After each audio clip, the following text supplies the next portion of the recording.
take your Israelis. And I wanted to see this claim that if one side is weak and the other side is strong, it automatically means that it's not a war. So I would have said, for example, what is happening, for example, in Ukraine Yeah. and Russia. What things occur that I wasn't intending to occur. I didn't go into the trip looking for those things, but nonetheless, they happened and have, helped me in my life, in my troubles and struggles. And Caesar, your mic is off, bro, and it's really loud. Oh, it's Cesar's mic. Sorry about that. You're good. It happens. Oh, thank you. Yeah, that was hectic. That was like trying to have a conversation at a dead show. Sorry about that. I didn't mean to bring you guys into the Christmas night. So what about this idea that أمساوي والجهاد الإسلامي يشكلون أكبر كتلة بالمقاومة، حتى ابن فتح فهو كمان بقاتل بناء على عقيدة مين؟ هذا لا يعني إنه ما في مسيحيين وما في ملحدين، أكيد في، بس أنا اللي بقول لك يا إنه هذول عقيدتهم القتالية هي عقيدة قتال في سبيل الله. فاهم أنت ليش متضايق من الموضوع يعني؟ مش عاجبك الموضوع؟ لأنه على فكرة يا كتيبة صحو يا برنس برنس بدي لك شغلة عشان هيك برنس كرمال هيك قلت لك من قبل شوي. أنا عندي على فكرة كتير أصحاب ساكنين بجنين، فلسطينيين ساكنين بجنين، وهنيك بتعرف المقاومة كيف بجنين. وحياة الله I have a friend of mine هو ساكن بجنين، وعلى فكرة حكي عم تحكيه ما بيحكي هيك مع إنه مسلم، ما بيحكي هيك. أنا ولا مرة سامع شاب ولا مرة سامع شاب أو بنت بفلسطين تحكي بهالطريقة. لا ما بيحكوا هيك، ما بيحكوا هيك بجنين، ما بيحكوا صح، ما بيحكوا بس الفلسطينيين. ليش يا جندب أنا شعب with Obatala and I'm surprised that Obatala and Kalen actually clashed, but the thing is about Kalen is that he wants I guess he wants onions, and then you put it in a pan and you bake it with all the seasonings. You use Bell's seasoning, and it's unbelievably good. You just get mouthfuls of buttery onion bread, and it's unbelievably delicious. What is Bell's seasoning? Come on, you guys. I'm telling you, I'm gonna say Miss. Happy post Thanksgiving, everybody! Joy now.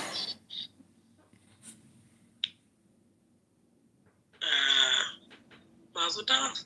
L'chaim, that's a great PTR, beauty. I love your Thanksgiving plate. Was it warm or was it cold?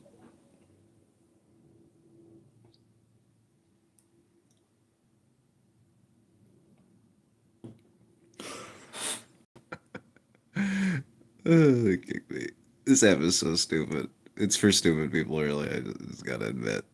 It really is for low IQ people, but this is why it's fun. If everybody was smart, they wouldn't be here. И будем откармливать людей пловом там и всем делами. Я согласен, я за вообще. А как это онлайн? Freebird, Leonard Skinner. That gave me that allowed me to obtain these perspectives that don't allow the external world to fuck with me so hard, and even though I have these moments, of course, like every human being does, where the external world is very heavy, but remembering those trips that allowed me this perspective to be able to be myself and know that everything will be okay, regardless of the external pressures, because those are mostly my interpretations of them. And quite reasonably, our interpretations aren't talked about oh, no, that may be a wrong interpretation. Maybe readjust that. But those are things that always happen with me and my friends because because of our consumption of drugs when we were young. Because we're like always trying to check each other and be there for each other. So, how to get the perfect smile. you know, they're very, very much so in those very intimate,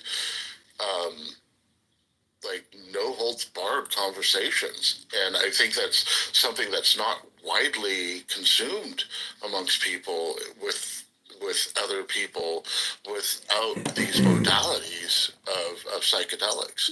We're all too afraid. We're all too altered. We're all too ashamed. We're all too vulnerable. When we were developing the biographical materials for this book, which were all taken out of this book pretty much, the one that's coming out in February, but we started out writing a lot of Jim's biography, and one of the things he reflected on to me was that 11,000 people and took hostage about 900, okay, people, and took them back to France. Now, at dawn, seeing a flower die and come to life and die and come to life and go through these cycles, and experiencing that in real time, and had to help kind of talk them down, and that generally you're not seeing a lot of tripping at kind of that level of interest and exploration anymore. I don't know if that's a good or a bad thing, but I tend to agree. And maybe it's just because I'm a lot older. I'm 64 now. I'm not 21 at a neo-pagan conference and meeting Tim Leary and Bill Eichmann on the same night on too many substances and almost dying from exposure. I'm in a different space than when I was 40 years ago. So maybe I don't have the kind of capacity or interest to really, kind of go out there as far. And I mean, of course, there are people who do. And I know there are definitely a young man's game, dude. Don't get me wrong, George. I'm closing in on that 5-0, So, but I mean, like, literally, I'm okay with life as long as I have a vial of acid with me. I've had the same vial of acid for 4 years now. And, I've taken microdoses of it because I was at a show. Please don't scroll.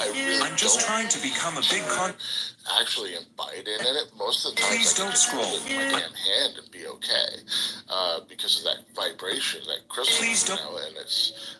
Please don't scroll. I'm just trying to become a big going on between the molecular structure of what you're holding in your hand that can activate your endogenous systems and create neuronal resonance and actually make that happen. I mean, Terence used to say that. In a dream, if you dream that you take anything, you can have the full-blown experience of taking that substance if you had it even once. Right, like I tell people, like, all I really need to be around is people tripping, or I can like just sit here sometimes with you guys, having intense conversations about my experiences in psychedelic usage. Can bring on a trip. I'm what they would probably consider back in the day permafried. I mean, is that a good thing or a bad thing? Don't know, don't really give a fuck. But, it's just kind of the way my reality is, I mean, and, and it's like, kind of like those times you're in a tunnel at a Dead show or in a tunnel on fucking just any place, my reality, and I see it as that, and I use the tricks that I learned when I was on acid, like high doses of acid, to get myself out of those states, to ground again, in such a fucking, like, trip, like, the amount of energy it takes to ground on that much LSD is phenomenal. And yeah, I do believe there is an intrinsic connection between me and this crystal, since it's imbibed my system since I was a very young man, and I definitely feel a connection. But I definitely can just talk to other people about my experiences and experience it again. I can definitely. You can give me a fucking fake vial and because when something gets frozen enough, you lose feeling. We understand. We're just trying to tell you, this is how we know Canadians can't live in America. That's fine. But Canada is in America, so I don't know what to tell you. Yeah, it is. North America, bud. It's more cold up there. Makes sense. I still say with all of the Canadians and their dumb opinions, we should send all of our immigrants there. Honestly, I would trade some of the Indians for a few like Venezuelans at this point. We want you to keep your dumb Indians. You're poop eating Punjabs. Why don't we send them to Mexico and have them fight the cartels for us? Who, the And then they can become American. The Indians are gonna fight them. Fight the cartels and you can become an American. I like this idea. So you get to the border, they're like, I claim asylum. You're like, great, okay, here's your enlistment papers. It's what they did to the Irish. Correct. Oh, hey, does anyone feel like Iris energy? A buddy called me who has been like one of these Silicon Valley around Bitcoin crypto very early, but never bought into the whole maximalist thesis that's taking over. And he called me today interested about different Bitcoin things and mining things, and he has some Iris call options. I don't know what you guys think about that one. I'm glad you got in touch with Lenses, bro.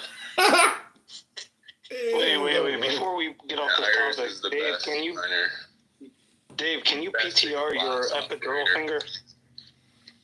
No, it healed back fine. Like, when you burn the tip of your finger, like, it...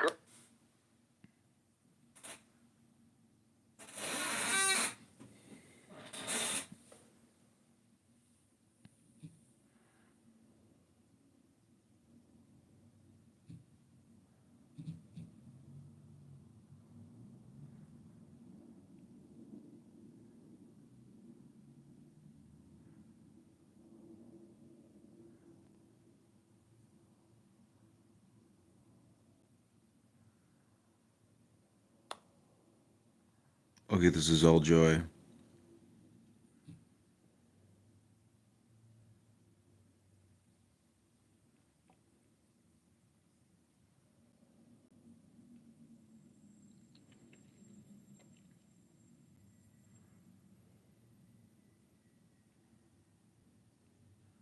Princessia is here.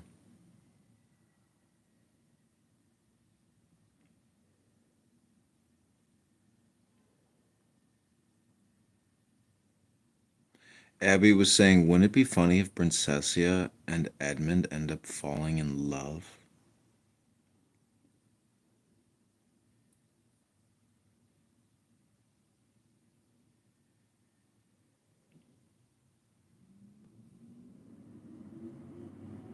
So, I've been listening to rooms all morning. I'm 100% convinced that people just come here to get high.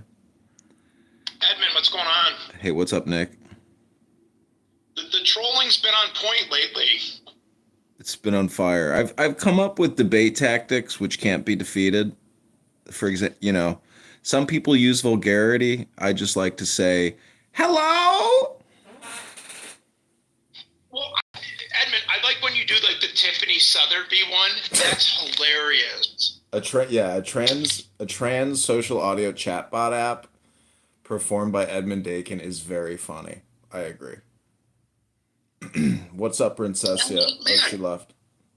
I was like, I noticed in like rooms I've been with you, I'm like, man, his trolling's been on point the last month. Well, I've had many accounts clipped. I've had my YouTube accounts deleted. And it doesn't really matter because I wasn't making any money, so you can't lose what you don't have. But the fact that, I have essentially, I think I have used this app in a butterfly effect to help get Donald Trump elected. And I mean, obviously, I know it really didn't actually do anything, but on this app, I was able to like destroy people's narratives. But I have been secretly filming Elon Musk for, I don't know, maybe 6 months now. But you can go to my website where I post all my Elon Musk private conversations. It's called adriandittman.com. And adriandittman.com would not be possible if it wasn't for Roger Mayhem. Because if you go to rogermayhem.com, it goes to my deleted YouTube account. But because I was basically capturing a non-playable character, aka, a Comic-Con fake person named Roger Mayhem. Same thing with Adrian Dittman. Adrian Dittman is Elon Musk. And so I was on X Spaces one day and I heard this guy talking and I'm like, that's fucking Elon Musk. So I tweeted, this Adrian Dittman is Elon Musk's burner account, and he blocked me immediately. So I was like, that's very weird for somebody to block you for somebody who doesn't like being said that he sounds like Elon. So it was a big giveaway. And then I was like, okay, this is definitely Elon. So I've been recording him and he goes live every night at 8 p.m. And, it's my new business now. My dad's like, get a job. I'm like, no, I'm just going to film Elon Musk every day. Well, here was the funny one, Edmund, is when you were going at it with Prince yesterday or AJ or whatever, I was laughing my ass off. Funny about the Temu jacket, isn't it? Yeah. That was great. It's true. That was a shitty looking jacket. That.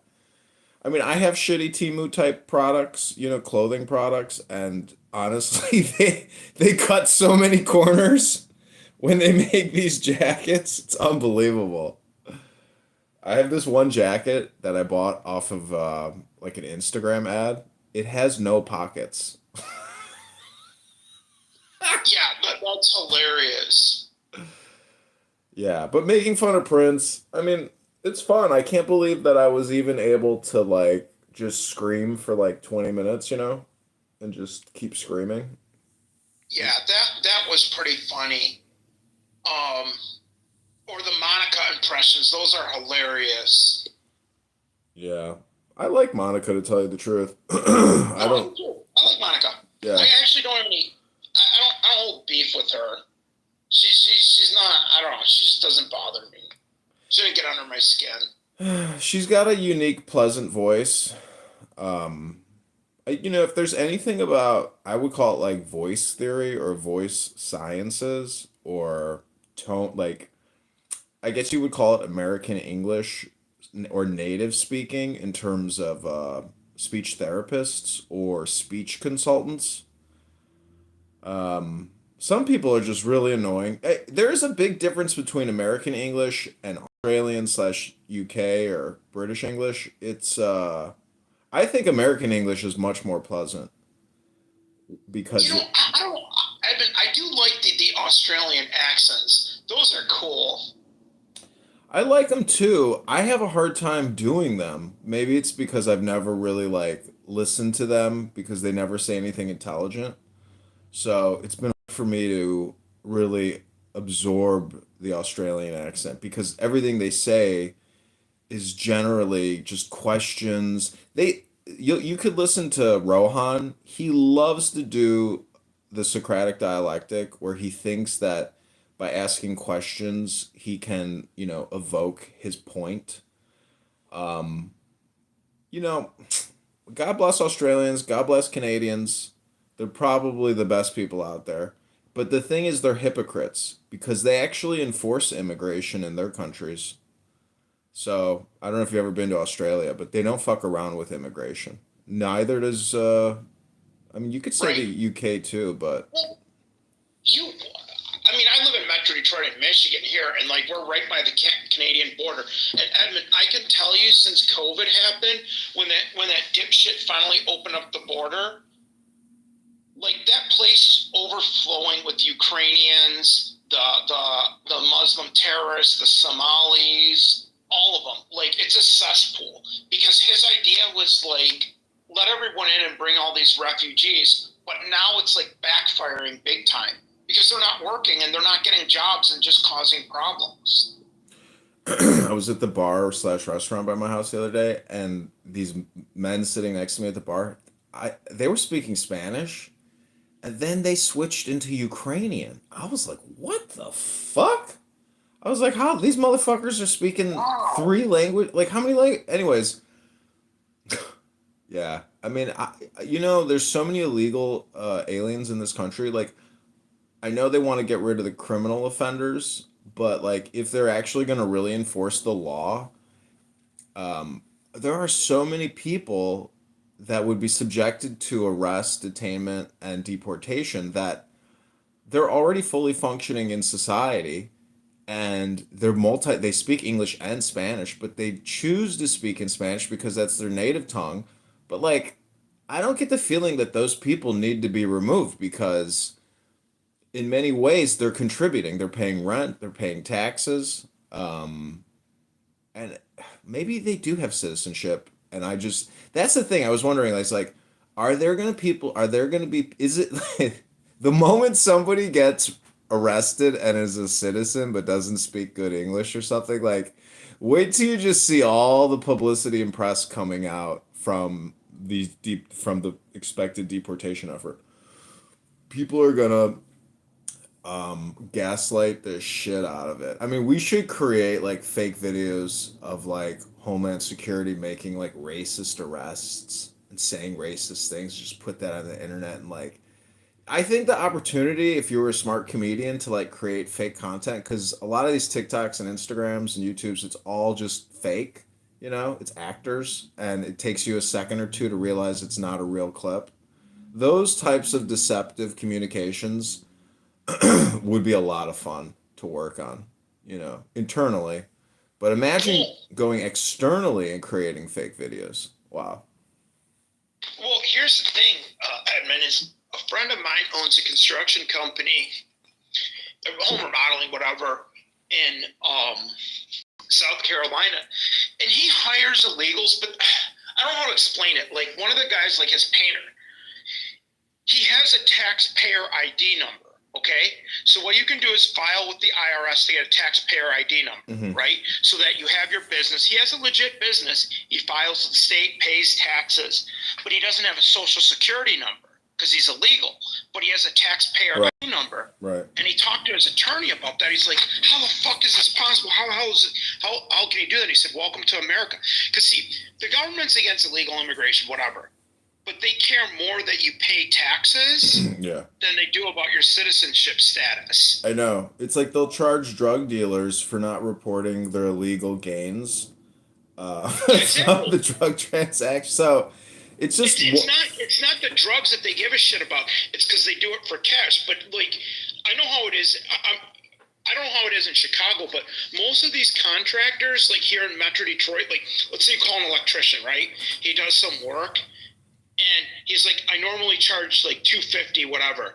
But if you make the check personal to me, I'll only charge you $200. Because that's what they're doing. Yeah, they don't want to pay taxes. I know. Like the big jobs, like yeah, if they do a $10,000 or $15,000 job, of course they can't. It's any business now. If you pay in cash, every restaurant now is charging you a 4% charge for using your credit card or debit card. Edmund, I was in Aruba earlier this year. They charge a 7% charge on credit card. Yeah. So like, it's the same thing here in Michigan now. Most places are charging like a 2 to 3% charge. I just bought some silver today because I buy a little bit of silver every Black Friday. Just my thing, whatever, 10, 20 ounces. And when I went on like JM Bullion, it gives you a much cheaper price if you just pay ACH or via check. Yeah. To your point, they charge like a 2 or 3% markup if you use credit card now. Yeah. Did you like Aruba? I liked Aruba. Here's the thing. I did, but I liked Barbados more. I've never been there. My sister's been there. She liked it. Here's the thing, Edmund. It's much cheaper to go to Barbados. Like, the whole town of Aruba was like $250 a night, and they fucking lied, and they said it was on the beach. It wasn't. I had to cross the street. I was like, what the fuck? I'm like, whatever. But in Barbados, it was like $170 a night, and you literally backed the wall. It was a Radisson, so it's pretty decent. How'd you book Expedia, or what did you use? I use Trivago. Yeah. Yeah, Kayak or Trivago usually get the best prices. It's just the thing that sucks is you can't fly Delta there.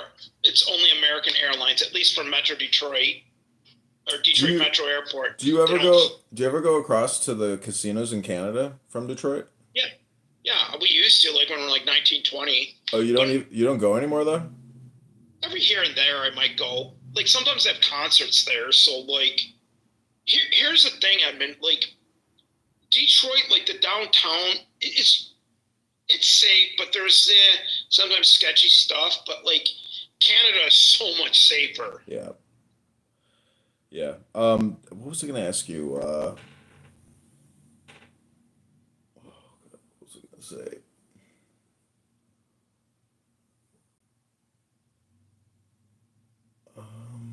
Oh well, there's a casino by me. It's called Rush Street Interactive. Ticker symbols RSI. Look it up. It's like a $2 billion, $3 billion casino chain. And I saw Tim Dillon perform there, and I recorded. Wow. Yeah, I recorded the performance. It was very funny. It was on November 8th. I can't remember November. It's November 5th. It was like right the day before the election, I think. Okay. But anyways, I'm just saying that this casino, is top notch and it's publicly traded. It's called Rivers, and Oh yeah, I've heard of Rivers. Yeah, yeah, they're one of like the bigger chains out there. But like the thing is, Edmund, like a dumbass, when my friend and I went to Chicago, we stayed by Midway Airport because we go, oh, it's cheap. yeah, I am never doing that again. yeah. Fuck no. If you come to Chicago, what you do is you just book through Hotel Tonight and you stay in River North or Gold Coast. Gold Coast is the best because there's a strip of bars there where like all the hot young well-to-do people go to, and it's fantastic. I mean, I've staycationed here, and like, it's nice to like staycation in a city that you live in, and then because like the pockets of towns, like there's pockets within Chicago where you could say that it's like a social network, like Yeah. in neighborhoods, and you will not get exposure to that social network unless you actually become a regular. And Hey, yeah, did they reelect Beetlejuice there? no, That mayor? we have her retarded son Brandon. Are you serious? So I saw what happened. Did you saw what happened in Michigan? Trump won Michigan, but they elected Alyssa Slotkin for Senate. And I was like, that makes no fucking sense. Slotkin's horrible. Was she the Democrat? Yeah, she's just an evil bitch. She is a fucking evil bitch. And our governor's an evil bitch too, Whitmer or Shitmer. She's gonna try to get into DC. You just watch. I would say within the next couple election cycles, because that bitch is done in 2 years here in Michigan, they're gonna try to put her in DC. Biden put in Granholm, who was like one of our worst governors ever, to run the energy department, or I don't even know what. I hope Trump takes extraordinary efforts or extraordinarily like dynamic efforts in terms of law enforcement, and he actually makes arrests of U.S. citizens that are not complying with U.S. laws. So he'll use the FBI, the Department of Justice, or the Army itself to make actual arrests of, like, for example, Pritzker here in Illinois. I think that if we could Google it, are there times where the president has arrested governors and things of that nature? Because some of these people they're 100% responsible for directing all activities that are illegal, unconstitutional, financial malfeasance.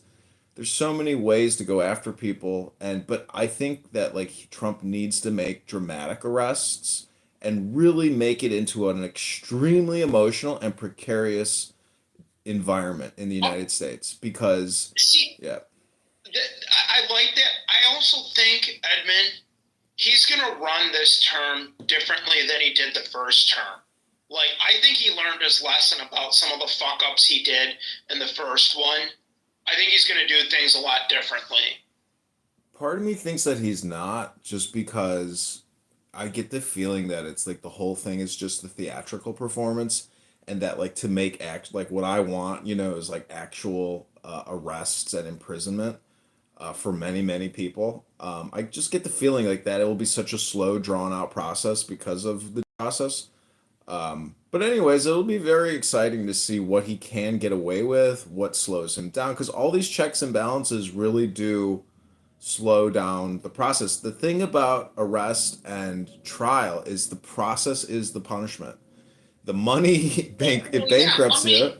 Yeah.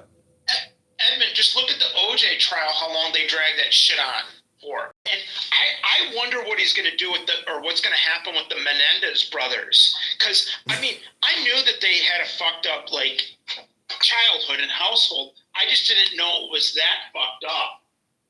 Did you see his girlfriend? His girlfriend is hotter than a chick that I can get, and he's like a 50-year-old bald white guy now. Yeah. Did you see his girlfriend? Yeah. Oh, I know.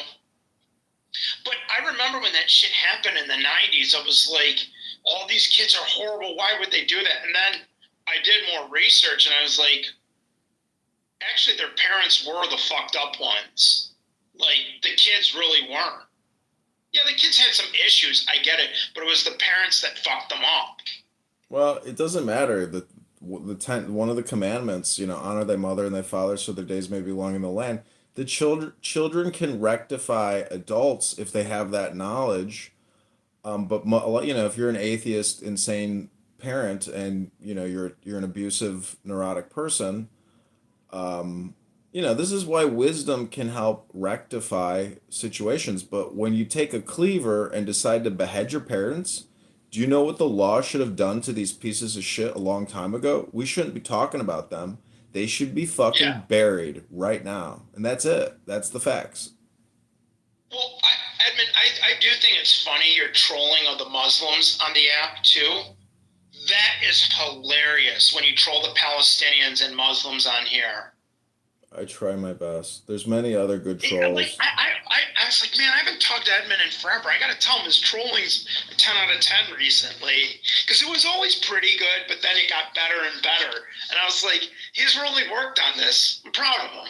Yeah, if I can make Prince emotionally upset, like, that's the win. The win isn't... You see, this is next level psyop, where the win is not being factually or historically more accurate. It's how emotionally upset and gaslit and triggered can I make you because you don't have the control you want. It's an awesome game. This is why, like, I went to the casino yesterday and I was walking around and I saw all these people playing. It's amazing. Everyone is just a drug addict. They sit at the table to get their drug fill. It's boring as fuck. So what they want to do is people watch. They pick their head up to see who's walking by to get that next dopamine. Same thing on this app. People just come on this app every single day. I smoke weed and I drink beer or I drink wine. So I'm getting I'm getting the full fill of the dopamine. Most people on this app are actually sober. And so they're using this app in the same way that I might use cannabis and, alcohol. Right. So, but it's the same thing in the casino. The point is, people in the casino don't know they could play the casino games for free and still get the same dopamine feedback, but not give up 40% of every dollar they bet. So they're the biggest suckers because they don't even understand math, just basic arithmetic, not even probabilities. Yep. So what you're dealing with is technically like a mass communication marketing endeavor to continue to convince people to come in with giveaways and discounts, and then they fall back into the hypnosis and they just plunge their money into the black hole known as the casino, the temple of hypnosis. But this app is the same thing. This app is just a hypnosis app. Well, it's funny because, like, in the casinos in Canada, in Windsor, they have, like, some days, like, once a month or something, they do, like, they pick, like, one person to win a prize. And it's kind of like, they pick 3 suitcases, right? Once they pick 3, they win the prize. And the prize is either $10,000, $25,000, or $100,000. And I don't know if you know this about Canada, but lottery winnings or, like, gambling winnings or things like that, they're tax-free. So I'm like, that's kind of cool that they do stuff like that. But I mean, whenever you look at a casino and you see that nice real estate, nice, marble floors, all the place all pimped out and nice, you're like, the winners didn't pay for that. Well, really, technically they're just banks. Everything, all these major Yeah, it corporations, is. yeah, once they fully build it out, they technically just become a financial holding corporation, and the Yeah, that's all it operations, is. yeah. Right. Look at the people who say, have you ever heard somebody say, I work in corporate or I worked in corporate? Like they're one level above the retail operation.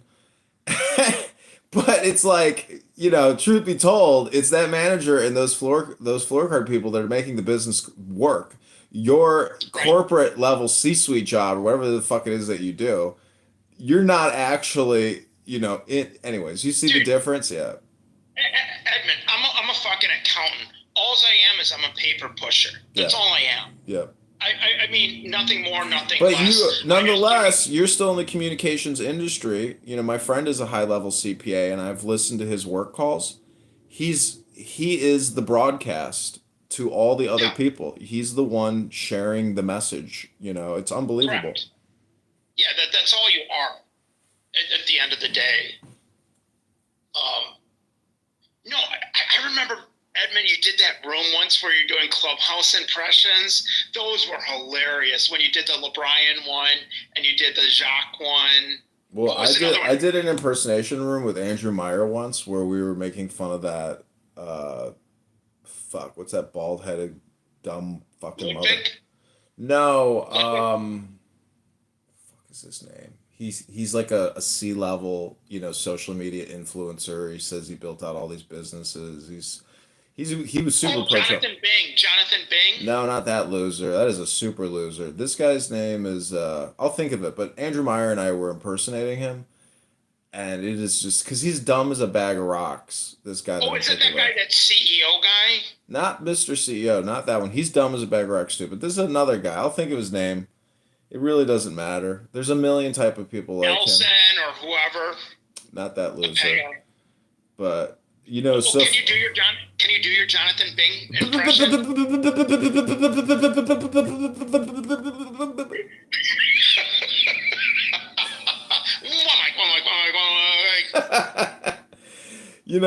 I guarantee you that guy's got body odor. I fucking guarantee it. Oh, shit. He's really, really stupid. I mean, I can't believe that Chatter, I've never actually downloaded it, but it is technically run by really stupid people, but even their X account, it looks like the Salesforce logo. I mean, their branding is terrible, and then they live stream copyrighted material on their platform. So, what is the viability of live streaming UFC fights and talking? It's not. It's not a viable. That's the problem. Clubhouse is unique and special in the sense that it's a very solid It's this very solid program. The Paul and fucking what's his name? Anyways, yeah, I know we're talking about the creators. Yeah, I get it. It's a very unique telephony app, but again, no advertisements, so they're selling the back end data real-time bidders, and but that's the thing is the data that this thing generates cannot be useful for commercial advertising online targeting. So it's there's so much data being bought. Too. Yeah. The people, I've called out Miki for being a scam artist here that just wants to sell her services, and she claims she's not. And the old saying is, if someone tries to sell you insurance or financial products and they claim they know something about money, if they say they vote Democrat, don't walk away from them, run away from them, because they clearly don't know about money. Yeah, a lot of them are, retired teachers. Yeah, that's all they do. Yeah, because they can go work in financial sales. I'm not saying you can't make money. You can, but it's financial sales. Yeah, 100%. I mean, my uncle sold insurance, and he would get calls from people trying to sell him mineral rights, oil wells. Yeah. And he would say, "Well, listen, that's a great offer, and I'm going to think about it. But have you thought about purchasing a variable indexed annuity to generate security for yourself?" And my uncle's big word was security. How much security do you have in your life right now? How much do you really know that your future is secure? You have a wife, you have children. What is your what is your security plan? And he would just go on and on about insurance and variable annuities, and fixed annuities and how you have to have annuities in your portfolio. It's just, so Those people are hilarious. have you ever tried to collect on an annuity? Yeah, good luck. Well, here's what's funny, Edmund, is the people that will tell you I have a Series 6 or a Series 7 license and I can sell security. You only need a high school diploma to get one of those. Yeah. It's not a fucking hard exam. That just means you can sell shit. That doesn't mean you know what you're selling. And yeah, I don't know how difficult it is to pass the Series 7 and 63. It's not. Yeah. It's really not that hard of an exam. I mean, I took a class to study for it, and I got fired from the job before I could even take the Series 7. Okay. Yeah, I mean, it's really not that hard of an exam. I think it's just the options, and then also like the dates. You have to know the dates, which is really stupid in the digital age that they still make you have to know the dates for, yeah. Well, it's just like the same thing like when I was studying for the CPA exam, understanding like the deduction amounts, because it changes every year. Mm-hmm. That doesn't make any sense because it's always indexed whatever for inflation. So saying that you get the standard deduction of like $5,000 this year could be $6,000 next. It's irrelevant. To your point, especially in the digital age, you just go Google it.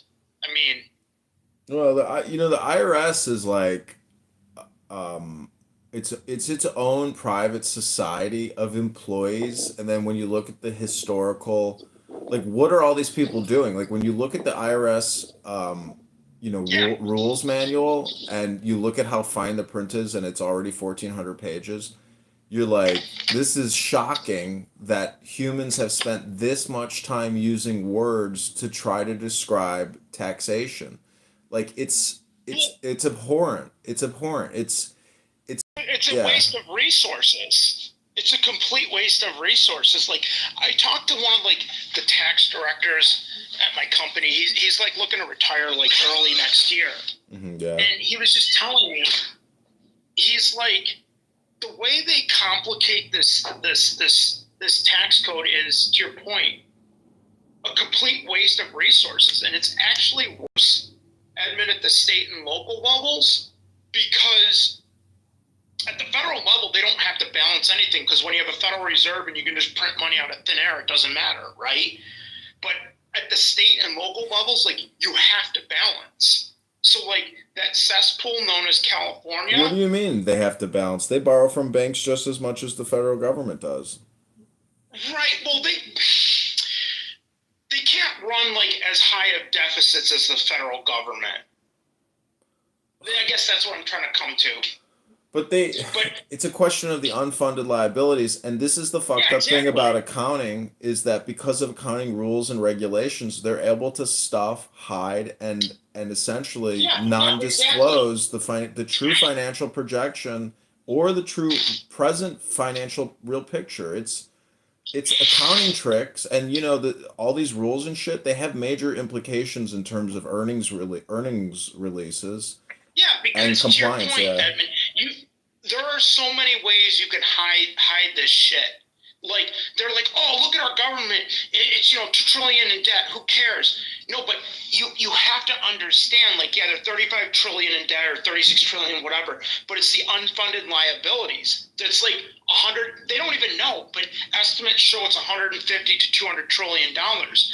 And when you have a fucking Federal Reserve and money that's not backed by anything and just printed out of thin air, it's like that's the most dangerous institution that should cease to exist. But nobody tends to understand that, and you get idiots like Thugga Biden that said that it's a perfectly good organization and necessary.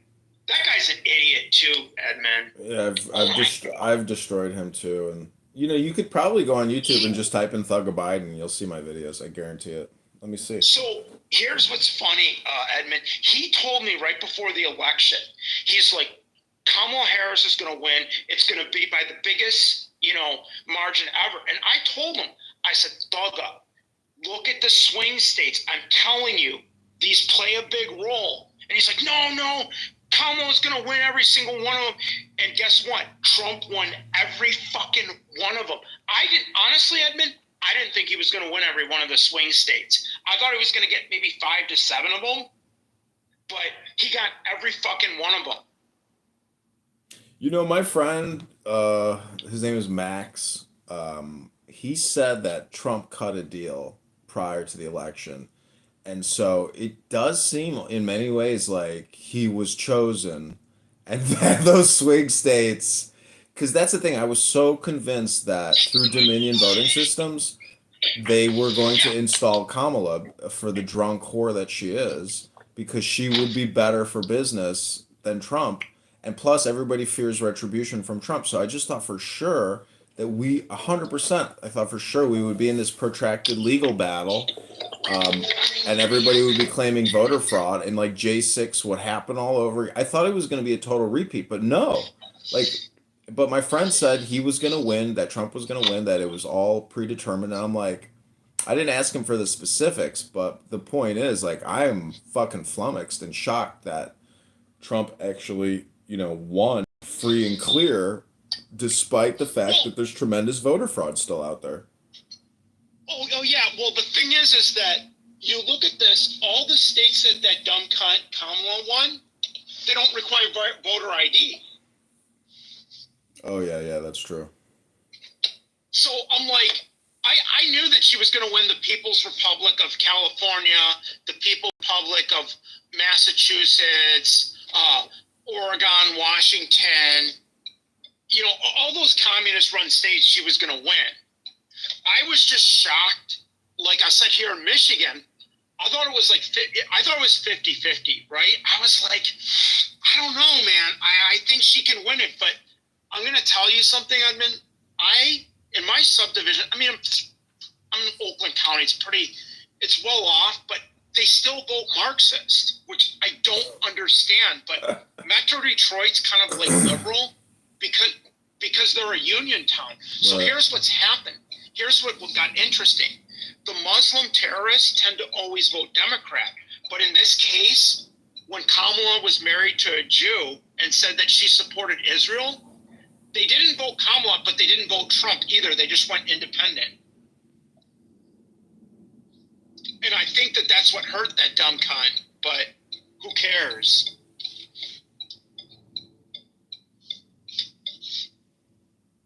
Yeah, I just, Trump has to be protected at all costs. And I honestly, what's amazing? I can just remember when he announced his run for the second time.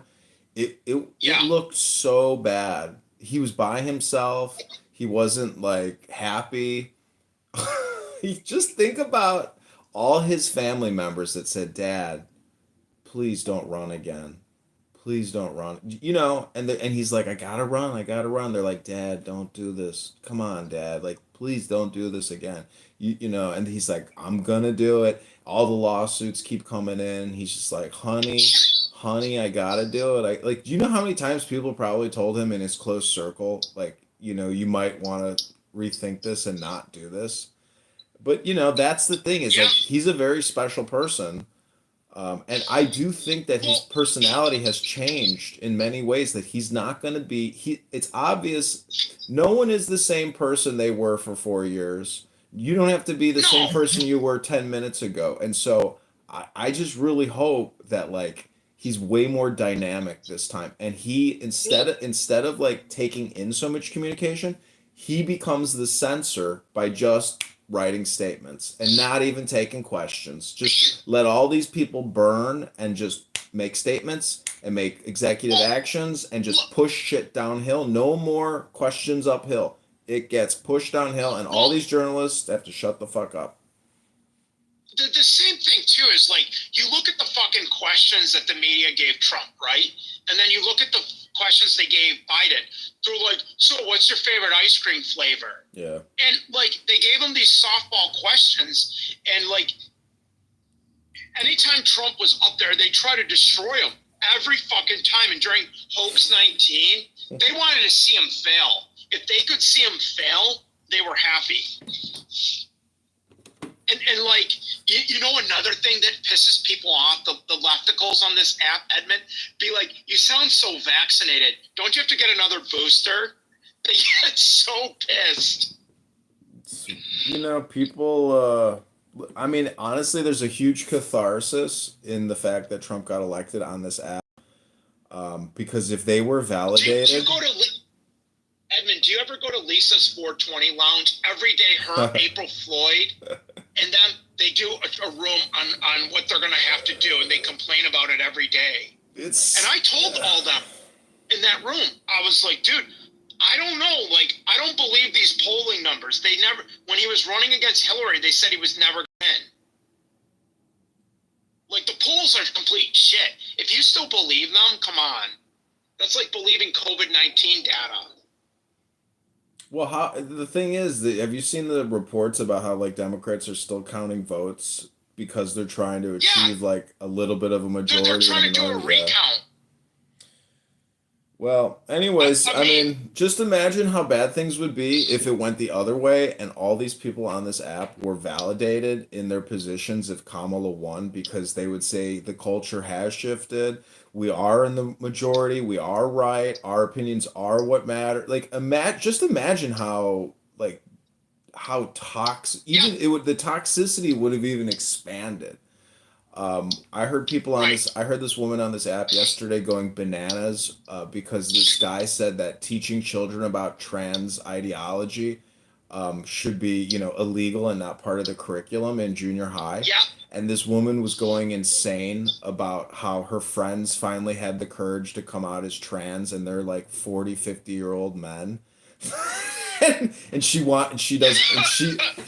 can't listen to your lies because it's insulting to her friends who are courageous. Like, you're talking about incredibly incompetent, brainwashed, demented people that to even expose yourself and again, I record on here, but to just have conversations as if you're really interested in what these people are saying, or that, you know, and again, they can't even have a polite conversation about the topic. They just go insane and they have an emotional meltdown over the conversation. And it's like, you're so toxic and annoying.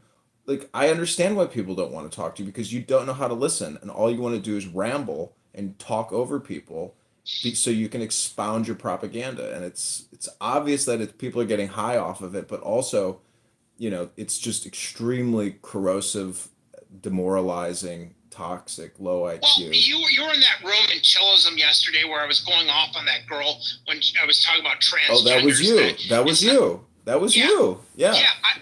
Yeah. So, and I was telling her it's not okay to fucking teach 8-year-olds to chop your dick off and be a gay communist. She's like, I live in California and blah, blah, blah. And I had friends that come up, and I'm like, look, I don't fucking care if you're gay or lesbian, right? Whatever. But fucking transgender, that's fucked up. Well, listen, there's nothing, I don't think there's anything illegal about a man dressing up as a woman, but to teach children about this, it's obviously, it's not part of a curriculum. It's political, cultural indoctrination. Yeah, and they're teaching like 8-year-olds to go to drag shows. I'm like, well, I didn't fucking, the first time Edmund, the first time I found out about transgenders, remember that movie, Crocodile Dundee? Like, when he goes and he tries to find out, they're like, dude, that's a man. He's like, no, it's not. And then he reaches up her skirt, and he's like, oh my God. And then he goes back to like Los Angeles later in the movie, and he reaches up that person's skirt, and he's like, oh, I'm just checking. But that's where I found out about it, but I just didn't think much about it. What did they say, like, the upcoming generation? Like, if you watch, I'm sure you watch Patrick Bet-David, Valuetain on YouTube, where he was saying, like, the percentage of kids that identify as LGBTQ community, like, this upcoming generation, it's like, what, 25% now? Yeah. Yeah, it's very high. You know, I'm on the dating apps, and I see a lot of these chicks, they all say they're bisexual. They always have an LGBTQ photo. I'm like, bitch, you're bisexual because you're fat, and you get dick because you're a fat pig. And so you keep yourself open to women because otherwise, listen, I looked through this chick's Tinder and Hinge one time who was extremely hot, and she was married, and she was involved in swinging and cucking her husband. Her husband was a banker. And the point is, you don't realize it, but hot chicks are talking with other hot chicks in the background and they're actually, being sexually flirtatious, and many of them do engage in homosexual activity, and so homosexuality amongst women is, rampant. And it's when I found that, anyway, somebody on my YouTube chat is not liking this conversation, and they are writing, "We are not conversing, period. Trump looks absolutely miserable. He doesn't want the job. He wanted the adulation. Trump is miserable. MAGA is miserable. He hated the job in 2016.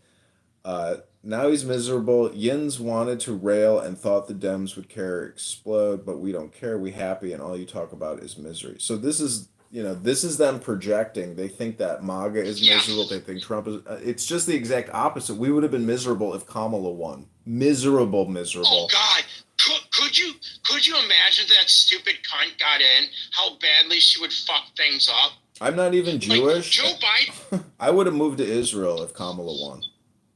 And I'm not. And I'm not even Jewish. Serious question is between Kamala and Hillary. I thought Hillary was a lot tougher and a lot smarter than Kamala. But I have people on this app that say, no, Kamala is so smart. She is much smarter than Hillary. I thought Hillary was smarter and tougher. Yeah, Hillary, unfortunately, how do you think Hillary could have defeated Trump? She basically needed... I don't know. I think she really needed a nail in the coffin. I don't know. It's a good question. I don't know because linguistically she was losing at every turn. Trump came out like a fucking like a 5-time world champion boxer. Like everything he said was just knockout. But the debates, like remember when Trump debated Kamala, and everyone on this app is like, Trump lost the debate. He lost the debate. It doesn't fucking matter, Edmund, because at that point, like 95% of the voters already decided. So it didn't matter if you had a debate. People weren't fucking voting for that wretched cunt. So it really wasn't going to change people. You only had like 5% maybe undecided. And I think what happened too, Edmund, people voted with their wallets. Because you know damn well, inflation is not fucking 2.5% like the Fed said. And it peaked at 9%. It was like, if you go to shadowstats.com, it tells you the real rates of inflation based on the numbers they used to measure in the 1970s, right?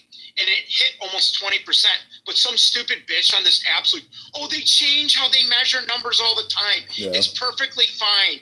Biden saved inflation. Oh, these people are so delusional. I mean, they must think their farts don't stink. I think so. I think so. That's why I like going in the Lisa 420 lounge, but I always get removed because Goats is on there, and I'll always call Douglas, and I tell him his PhD. He's from Stanford, stands for one thing: poor, helpless, and desperate. And because that guy's a fucking Marxist too, but I actually can't blame him because he isn't a dumb guy, but his thing is, Edmund, he's an academic. He just hides behind a piece of paper, right? He never went out in the real world and got a job or anything. He doesn't know how things work. So he just believes in the Marxist indoctrination camps.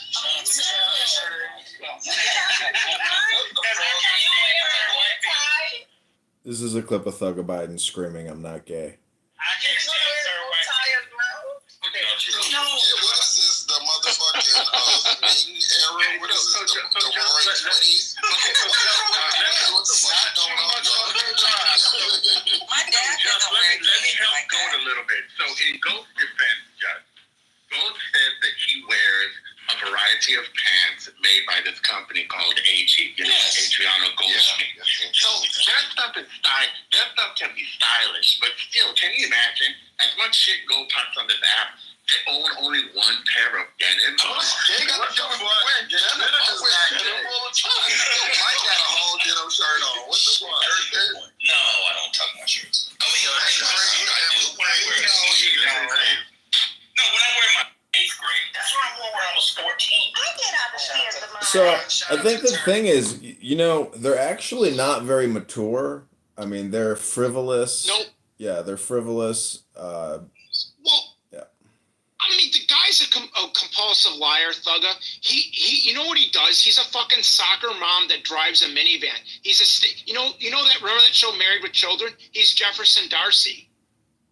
Well, the thing is, the app gives him a lot of weight and credibility because he's a smart talking, biracial or whatever that F word, N word is. But that's the thing is, like, now that the election is over, like, the catharsis is fully set in. Like, these people are irrelevant, insignificant, and they're just petty little talkers, and they're just loquacious minis. I mean, the fact that I've recorded them gives me all the satisfaction in the world. Well, like I said, he's a compulsive liar. He said, like, his family makes $750,000. He said he was some executive at Pfizer, a pharmaceutical company. He was some, like, Division I athlete. And I asked him if he played football and his position was left out. And then he says that he's, like, 6'4". Women throw themselves at him, and he can bench 300 pounds. Like, it's just hilarious. But he's gay, and so he's definitely closeted homosexual. Correct. And that other guy, Hurricane Otis or whatever. I mean, this is the thing about Otis. Yeah, this is the thing about gay men lecturing. I do not accept lecturing from gay men, and also the fact that gay men talk with their gay voices. I mean, I always like to say to gay men, "Let me hear your real voice, not your projected feminized voice."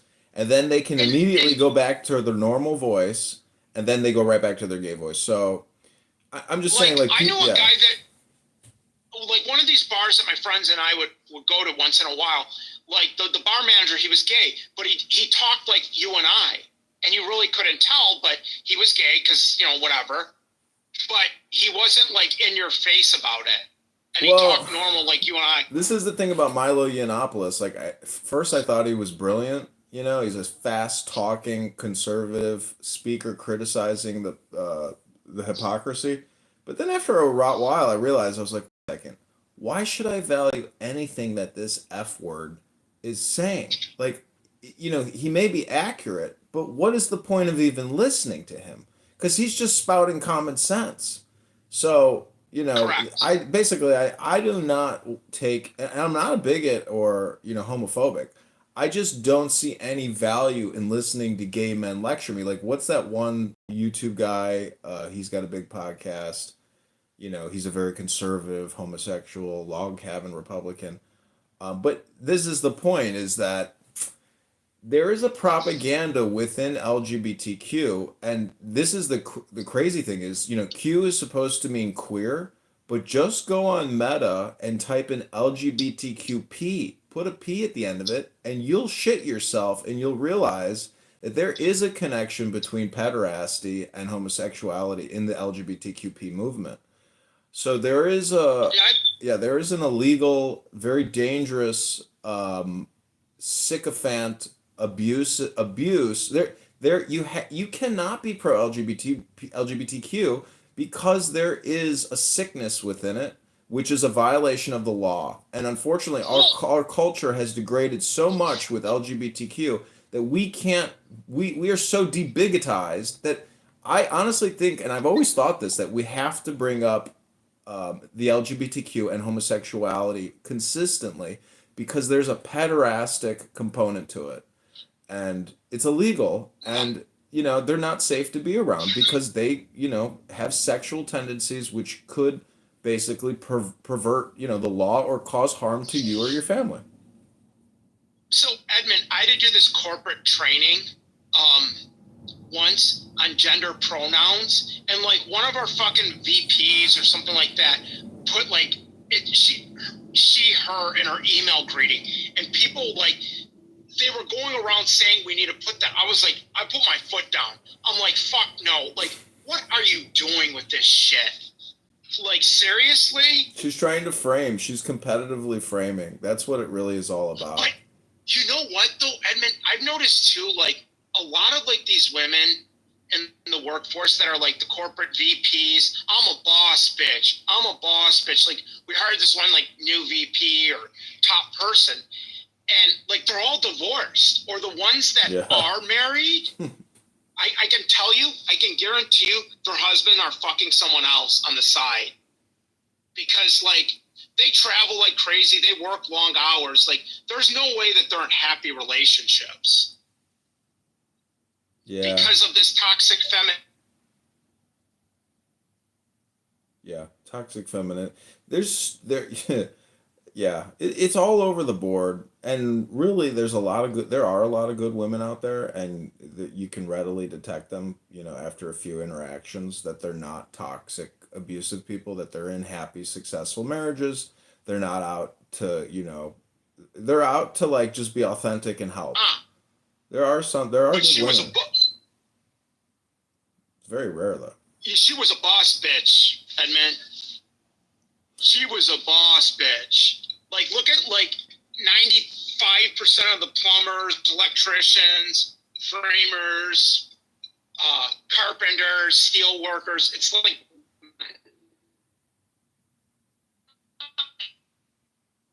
not all men, but it's like, this bitch, I can do that.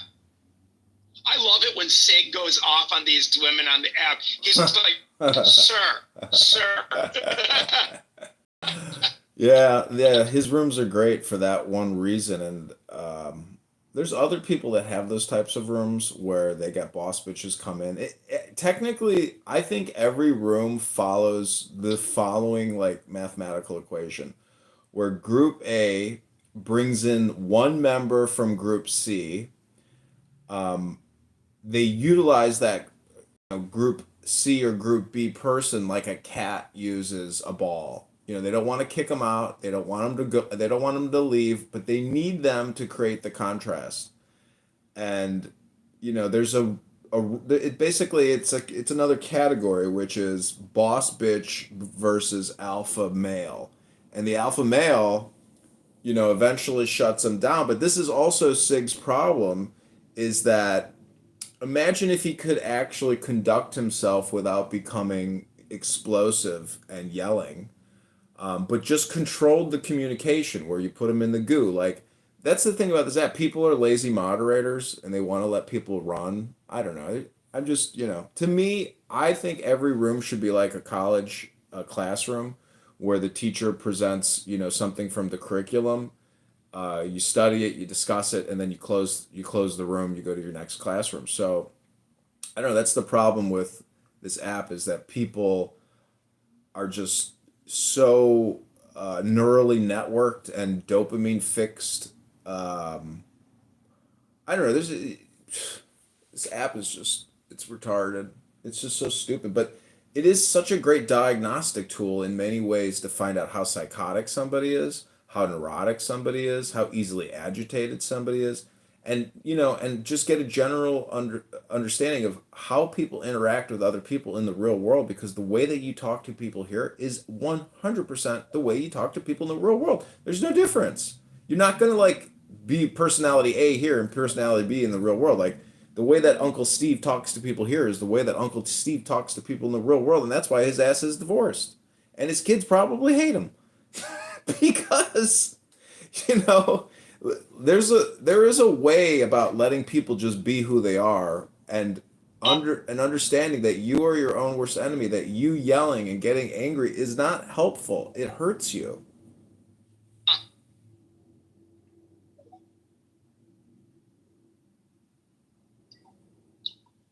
What's his face? That Aram guy on here, that fucking Marxist. That guy he's dumb, Edmund. That guy is fucking dumb. Yeah, but when you realize that it's a lot of F words and N words on this app, you'll realize you're not at, some group think tank of like the brightest people that accomplished a lot of stuff in life. You're talking to very stupid people on this app, very low accomplished. Yeah. There's some high accomplished, but regardless, a lot of the high accomplished are still retarded. I was in the Bitcoin room. One guy has some of them have actually been to, anyways, some people are really well connected to extremely wealthy people. That's one of my criticisms of Elon Musk, is why doesn't Elon Musk just sit back and stop? Like, why?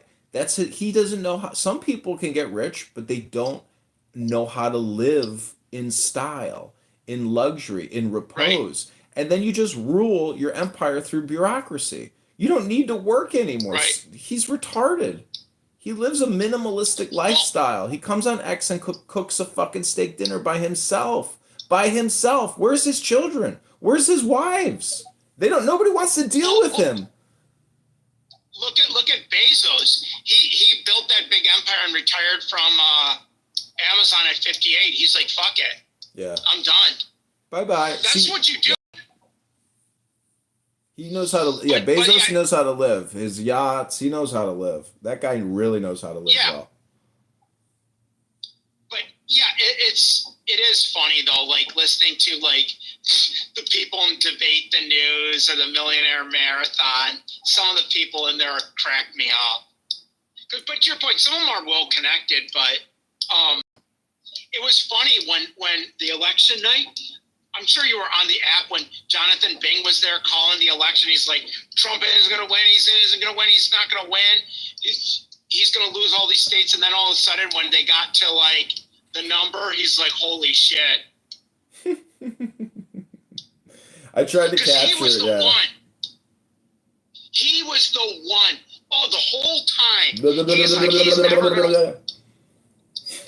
Oh my God. I have him on recording talking about how he was accused of rape at some party with Daphne.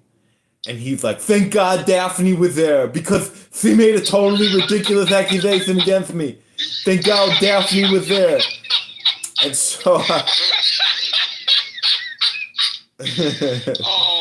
yeah, he basically sexually assaulted this woman, and Daphne covered for him and said that he didn't sexually. So I would go into the rooms... I would go into his room and just play him admitting that he sexually assaulted this woman who filed a lawsuit against him.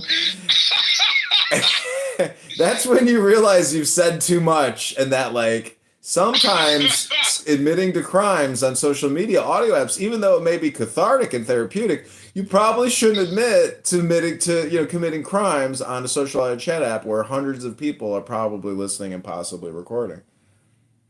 Oh, yeah, like I said, like, I would laugh my ass off when they'd have all the big debate the newsrooms, and you would come on stage and you would just troll them, and they'd be like, "Oh, who's that the guy? Who's that the guy? Boom, you. We got to troll.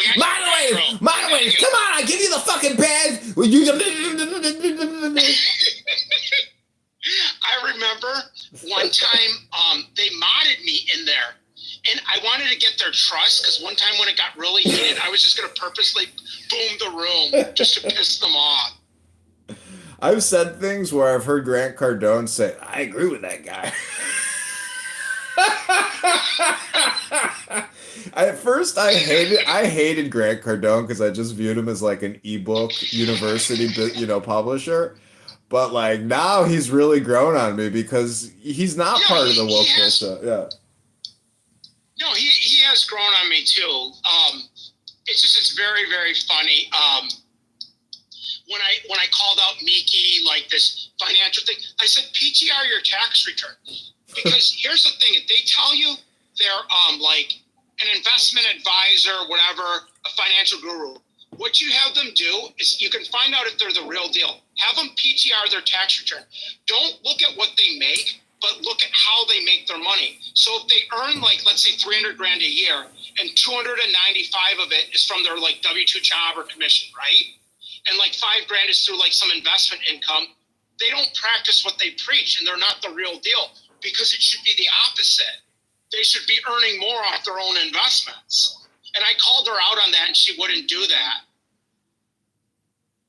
I was going hardcore at Nelson Apega, Cindy Stumpo, Jonathan Bing. Every time those Million Man Marathon, I was really trying to roast them real good. Can you do the Cindy? Can you do the Cindy impression? Jonathan, I'm a developer. I have 300 people working under me at any given moment. I've been doing this for 35 years. I don't need to explain to you shit. I'm a self-made millionaire, and I have taken this little Schwartz, Nelson Apega, under my wing, and I taught this little baby boy all my secrets. And Grant is another example. Like, people are, I see, this is the thing is that if you're a really naive person, like you could actually go along with it and say maybe I should keep listening because maybe I can learn something from these people. But then at the end of it, you get pushed to a landing page to purchase their $349 introductory educational. Exactly. Yeah. So you're like, you know, and they actually do, you know, generate revenue. And this is all these, you know, it's the P.T. Barnum thing. You know, give me $100,000 and I'll tell you the secret to make infinite money. Oh, congratulations! There's a sucker born every minute. That's the secret to success. That is the oldest running Ponzi scheme. Send me 5, I'll show you how to make 100. It's just a scam. Yep. I do think it's funny. The impressions when you do it of some of these people just crack me the fuck up. They really do. when they start going off. Who was another one that was really funny? They hang out in chillism. Concrete. Concrete's hilarious. He's such a dipshit. Yeah. Yeah. He is so stupid, Edmund. He is so stupid. You booty clapping. Oh, shut your bitch ass. You just booty clapping here. You just booty clapping. Yeah, he's come in my rooms. He's like, "Yo, man, why are you filming this? Like, what the he really wants to go into these like lengthy conversations, and then I just rip on him and give him no, you know, points, no verification, no validation, and he just rage quits the room, goes back to chillism, and it's really funny when he's pontificating because he has a Bluetooth in and he goes word to word to word very slowly, so you could tell like. Anyways, it's isn't this app just an amazing example of like the ego or consciousness in general, meaning that like it's like raw essence just projecting all the time a projection. Right. Sometimes it's obviously apparent. But you know who's not on the app anymore? Jacques. I called him out. I call him a Sicilian Arab fuck with a fake accent. And he stopped coming on here. This is brother the third. I am Jacques. Zionism is different than Judaism. He was always very paranoid of being recorded by me. You're Edmund. You're a better man. Get in the kitchen. It's women talking. And you can tell like no woman ever paid attention to him in his life. No woman pays attention to him. But that one was funny. What else was another funny room that was always messy? 64th and Nig cells when they would fight with the Somalis. Those were hilarious. The ones like the Muslims, like I said, when you troll them. There's this woman, and some of the people on this app have really researched the Quran and Islamic history, and they really know all the most intense gaslighting statements with regards to all the fucked up, you know, surahs and everything. Those rooms are really funny, as they just you know who Rich is, Oilfield Rich. Yep. He's very good at debating Muslims because he knows the most controversial components of the entire religion and history. Hey, did you know who made it back on the app, Edmund? Alan Dean. I'm Alan Dean. Hold on. Let me tell you my opinion. I'm a father. I worked in the music recording industry.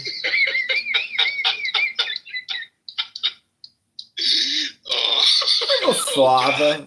I worked in the recording industry for 30 years. I know a little something about this. Somebody in my YouTube says, I think that one of your channels was shut down. Yeah. My major YouTube channel, I had 4,500 videos, 1.5 thousand subscribers. It got shut down. They deleted it. Oh. Yeah, so Alan finally made it back on the app. Who is another one? Oh, you know who one? I just love her accent, and she's a good person too. I really do like her. Is Shay Stallone or whatever? Shay. She has a real soft, easygoing voice. I like her. The baby she's voice. Nice That's person. the baby voice. Yeah. Hello, I'm Shay here. Yeah. Yes, I love her. She's awesome. Yeah, she's a special person. Yeah, I like her. And you know who I don't see as much, but I like him a lot too? Mr. Edward Lynn or whatever. Oh, he's fantastic. I heard him on X a couple weeks ago. I was like, oh my God, I know that voice. I met him actually in person. I went down to Huntington Beach when I first got on this app in like 2022. I was going on vacation. He's like, yeah, I live out there. I go for a walk every day. I'm like, are you serious? I'll meet you one morning before I go, hang out with my friend for the day. Mm-hmm.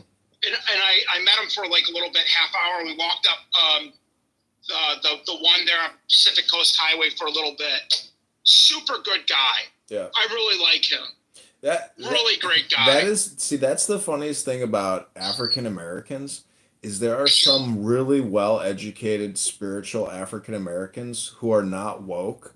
And they throw the biggest wrench in the conversation when you find out that is like a Bible thumping black who is not going to put up with your bullshit, and they really know the information. Like that is when shit gets awesome. And you know what? He does charity work, and he told me about a charity that does, and I gave some money to it. Like it's like $50 or something. I was like, yeah, I'll go donate some money. I think it's a good cause. I've met Sig on the app. Sig lives right by me, and same thing with KP. And those are cool dudes too. Yeah. Really fucking cool dudes. KP is very funny. Yeah, they're good guys. Like people don't come on into the liquor store. But yeah, it is funny though. Like Mr. Edward, how he's like way different than the rest of them on the app, and they're like, wait, you're black and you vote Republican and you have strong morals and values? That's not allowed. Yeah. It's great because he could talk to Otis, Hurricane or whatever, and it would just drive him crazy because he's the antithesis of, what Otis is. I mean, anyways, these people are just so superficial. They're very narcissistic. They're pseudo-intellectuals, and they're propagandists. They know they're full of shit, and the thing is they lost. They have not been validated, and it's just wonderful because it's every day is a revalidation of the fact that they were wrong. And I've recorded them for many years, building the zit moment, and finally the zit has popped, and it turns out they're the pus. They're the pus. I want to see the one though where Jonathan Bing. I'd love to hear that one where he kept saying that Trump will not win. Trump will not win. And I try to tell people and debate the news like how bad the economy is. Like seriously, I mean, we've had record people take money from 401ks or IRAs on hardship withdrawals, record credit card debt, and Miki and them and all these idiots, the Mikis, the Jonathan Bings, the Aram says it didn't mean anything. Trump's not going to win. I'm like, no, I'm telling you, the economy is not good. The fucking Federal Reserve lies about numbers. They lie about inflation numbers. They lie about unemployment numbers. And I wish I had that recording. I'm like, yeah, I told you. Or the Thugga thing when he told me that Trump was going to lose every single swing state. Yeah, layoffs. And he won. Layoffs are not in the consciousness of a lot of these people, but if you look at the layoffs at big tech, Google, Facebook, Microsoft, and 10 others, like it's massive. You're talking about maybe 1 million people. Edmund, I'm in Metro Detroit, so our biggest industry is automotive. Yeah. And I work in the automotive industry. People don't buy cars. We're fucked in Michigan. Like in 2009, when that bad recession hit, we had all these foreclosures, and all of us, even my brother works in automotive. He was telling me, they're cutting back on expenses. They're conserving cash, big time right now because to your point, there's a lot of uncertainty now. A lot of uncertainty. And the thing is, Kamala would have been better for the economy because she would have let debt expand, and everyone would keep living the illusion that debt doesn't have repercussions and that it's not successive. Anyways, you know how many parking lots are full of newly minted manufactured cars that will never get sold? I could within walking distance, I can show you countless numbers of Jeeps just sitting on the lot that will never get sold because they're so expensive.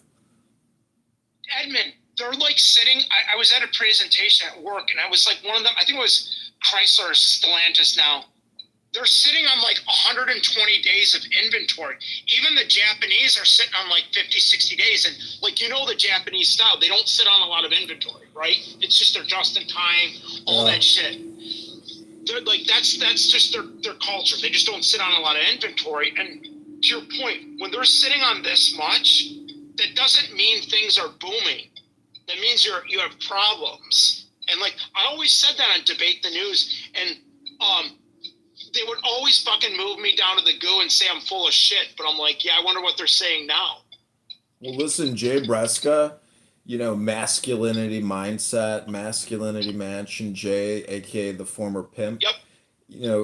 I have him on recording saying, I had to vote for Kamala. I had to think about my granddaughters.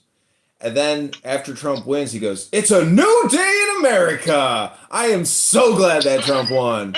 It's like, bitch, and then he's saying, "I say we get rid of the tampons in the bathrooms." It's like, bitch, you voted for Tampon Tim, bitch. How the fuck? See, this is just the nature of human beings. That's what hurt Kamala. Edmund, I'm telling you, that's what hurt Kamala. Tim Walz was such a fucking dud. Like, I thought Palin was an idiot. Like, I'll admit Palin was an idiot. Yeah. And Kamala was an idiot for a VP, but Tampon Tim was much worse. Much worse. It was the worst decision ever. But see, he was part of the LGBTQ cult, and he destroyed Minnesota. Yep. Everybody in Minnesota hates his guts. Dude, yeah, oh hell yeah. He fucked that state up. He's a pedophile on top of it all. And this is the whole thing, is it's all tied in with Diddy. there is a subversive network of, Diddy is definitely a Black Epstein, and Tim Walz, with all his bullshit with his China trips and bringing these young boys to China on 30 fucking trips. He's a pedo, dude. He's got sugar in the tank. He is a pedo. But no, hey, good talk with you. I gotta drop off because I gotta run to the stores and do some shopping. But good catching up with you. Okay, talk to you soon. All right, bye.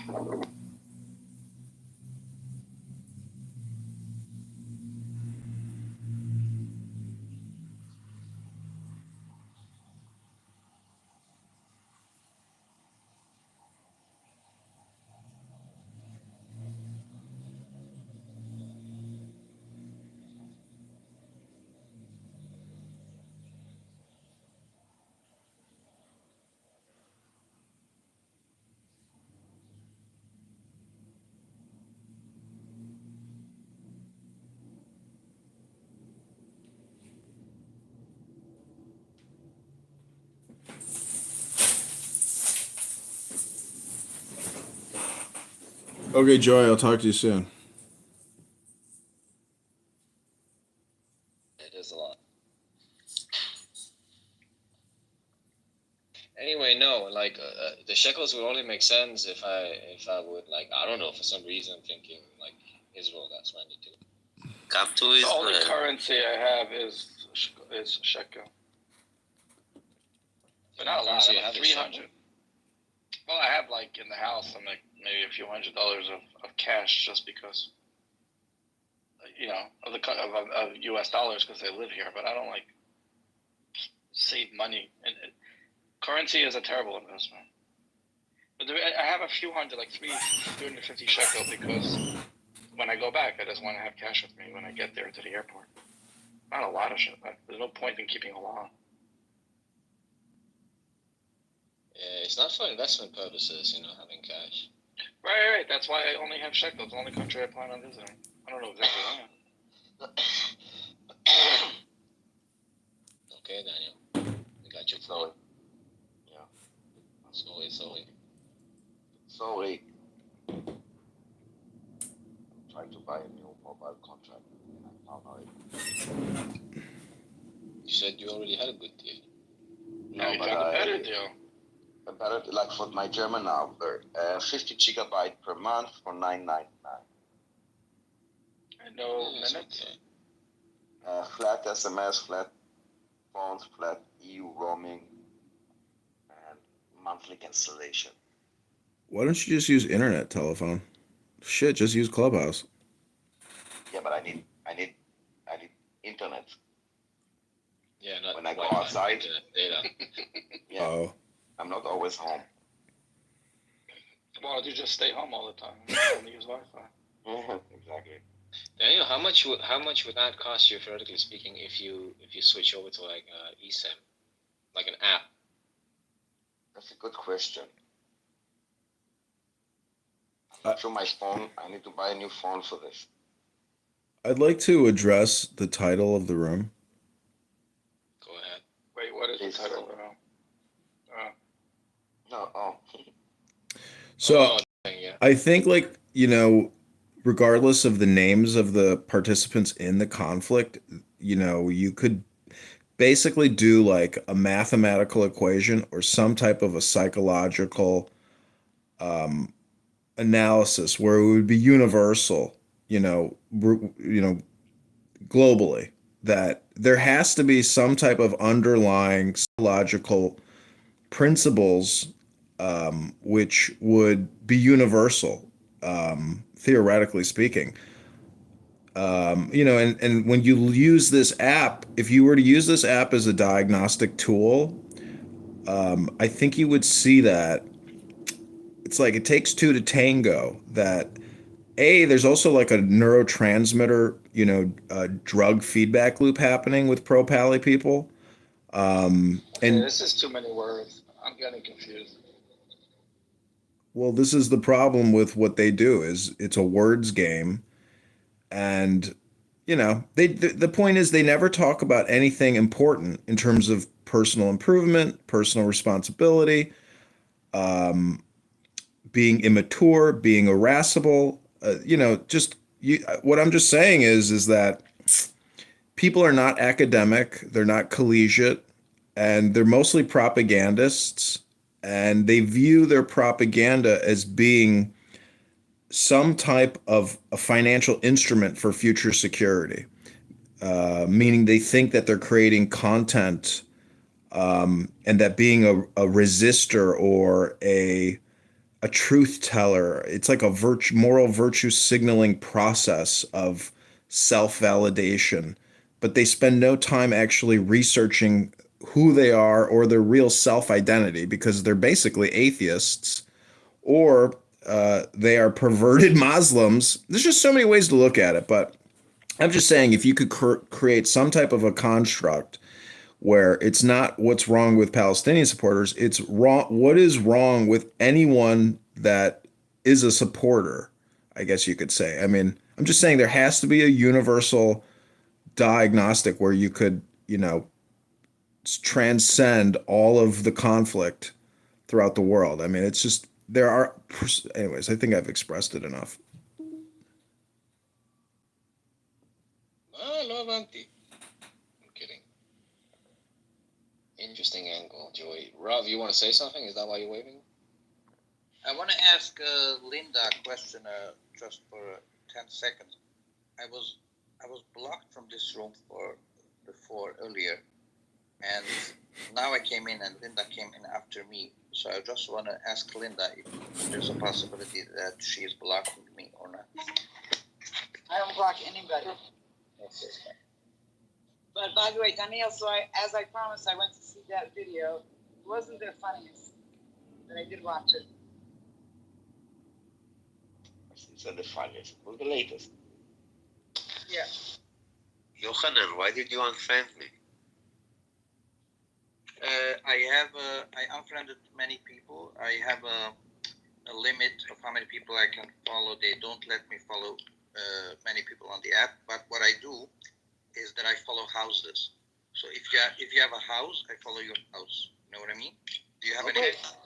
Wait, I have a question. How do you unfriend someone? No, unfriend means that. So when you do add someone, you do add or add. But I do follow houses instead of people.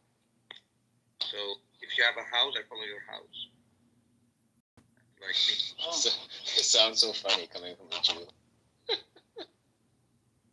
What is so funny?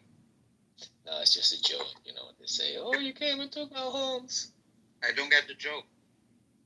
So please explain. Okay, I don't want to be I don't want to be missed of the. Okay, so a lot of pro pallies, they say that the Palestinians invited the Jews into the homes and they were kicked out of the homes. Oh, now I get it. Okay. Yeah. Yeah, that's a good one. It's a bad joke. Oh, it's a good one. Okay, thank you. Anyway, does anyone want to address what Joy was saying? I think he was very succinct. Good what? Everything he said, he was on point.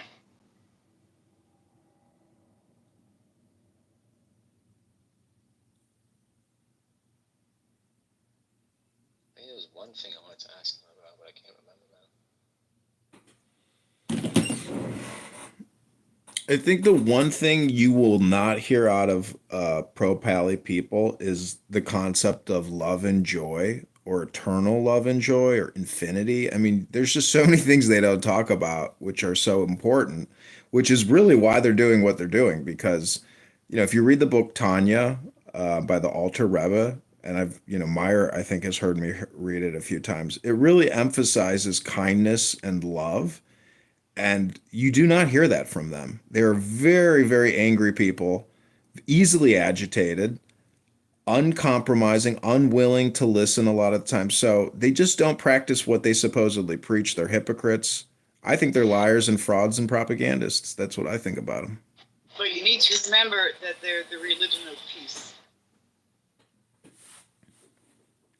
Well, if that was true, then they would use source examples from the religion, because I do understand that they think they're actually in the right, and that their religion is the religion of peace and harmony and joy, and all these other religions are the ones causing the conflicts. That's their perspective. But the truth is, if that was true, put it in the chat. Let's see the links, or cite the material, or at least be happy and joyful.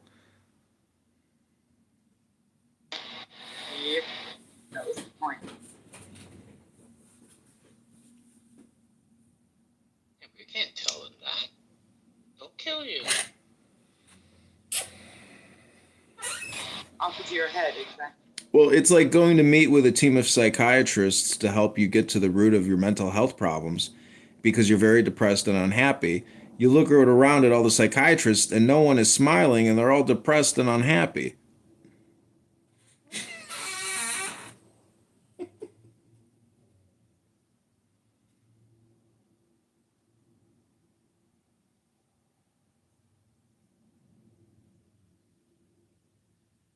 So, what are we supposed to do? How do we tackle this?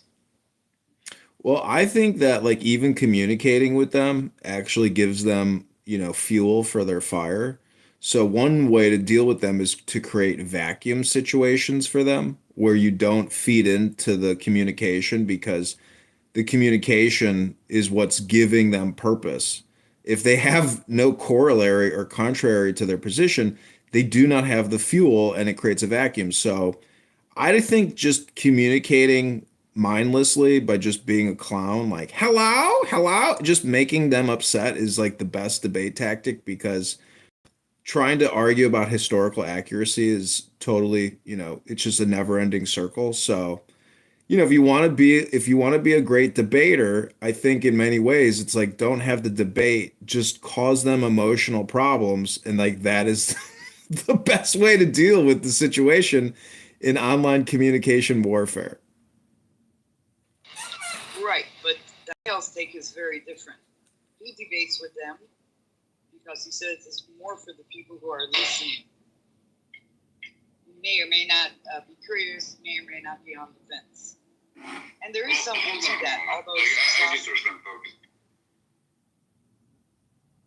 Yeah, I agree on that one. It's not so much to convince the First person. part of your life, you learn. Second part of your the listeners, because a lot of these listeners on the fence, want to learn, want to hear the arguments, but where it may be, they're Please don't scroll. Please don't scroll. But with that being said, I find it really, really interesting how when it comes to, like, I follow these debates on Oxford Union, right? They did one last night called, I think it was an apartheid state. It's like conducting a genocide. And obviously they gathered like a pro-Israeli team, pro-Pali team, with both Jews and Arabs in it. And one of the pro-Israelis, being an Arab-Israeli, was kicked out in the end because he felt like the Muslim hostages were getting degraded. And I have never seen, I mean, they get quite heated sometimes, these debates, right? But I have never seen someone getting kicked out. And the thing is, it hasn't been published on YouTube yet. I'm really looking forward to seeing whether the debate will be published. But I think it goes to show how, How long was the debate?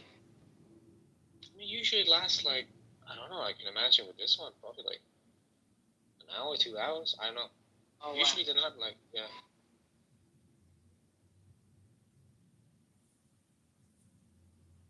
I mean, Ben Shapiro did like a really good one initially after October 7th, where he was really good, really good. But I think there's something to it, like, you know, he stated it, and I think the pro-Israeli side stated it last night as well. Oxford has become Hamas territory. Like 90% of like the students, they support Hamas. It's just so.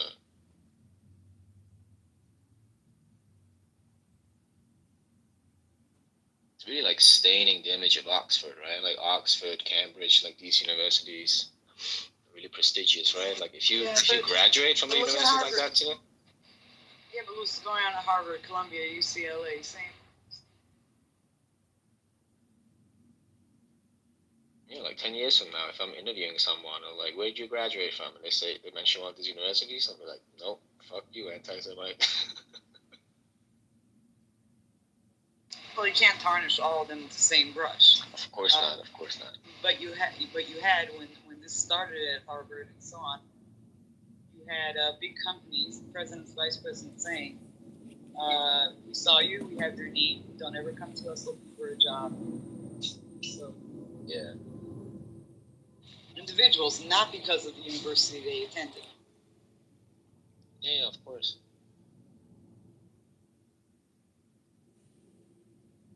But yeah, I'm really looking forward to that debate. Wow, I've been waiting the entire day. I don't know when it'll be uploaded today, but Do me a favor, when you find it, shoot me a WhatsApp where it is. I don't know if I can sit through a full 2 hours of it, but I'd like to check out. I hope it'll be more than like 45 minutes, so you should not be too long. Oh, I mean, somebody edited all. Yeah. Usually they aren't edited, but the thing is, it's such a huge topic. Like so there's like the pro-Israeli side and the pro-Pali, and each side has like 5 members, and usually it's just like a 1-on-1 or like 2-and-2. So that's why I was just assuming it might be a little bit longer this time. Kind of like a basketball team.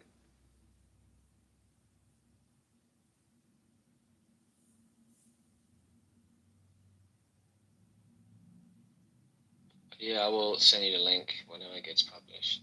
Please don't scroll. I'm just trying to. No, you don't send me a link. Just send me where I can find it.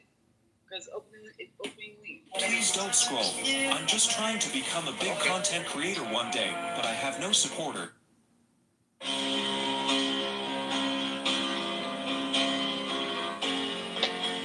Like you with your 90 days nonsense.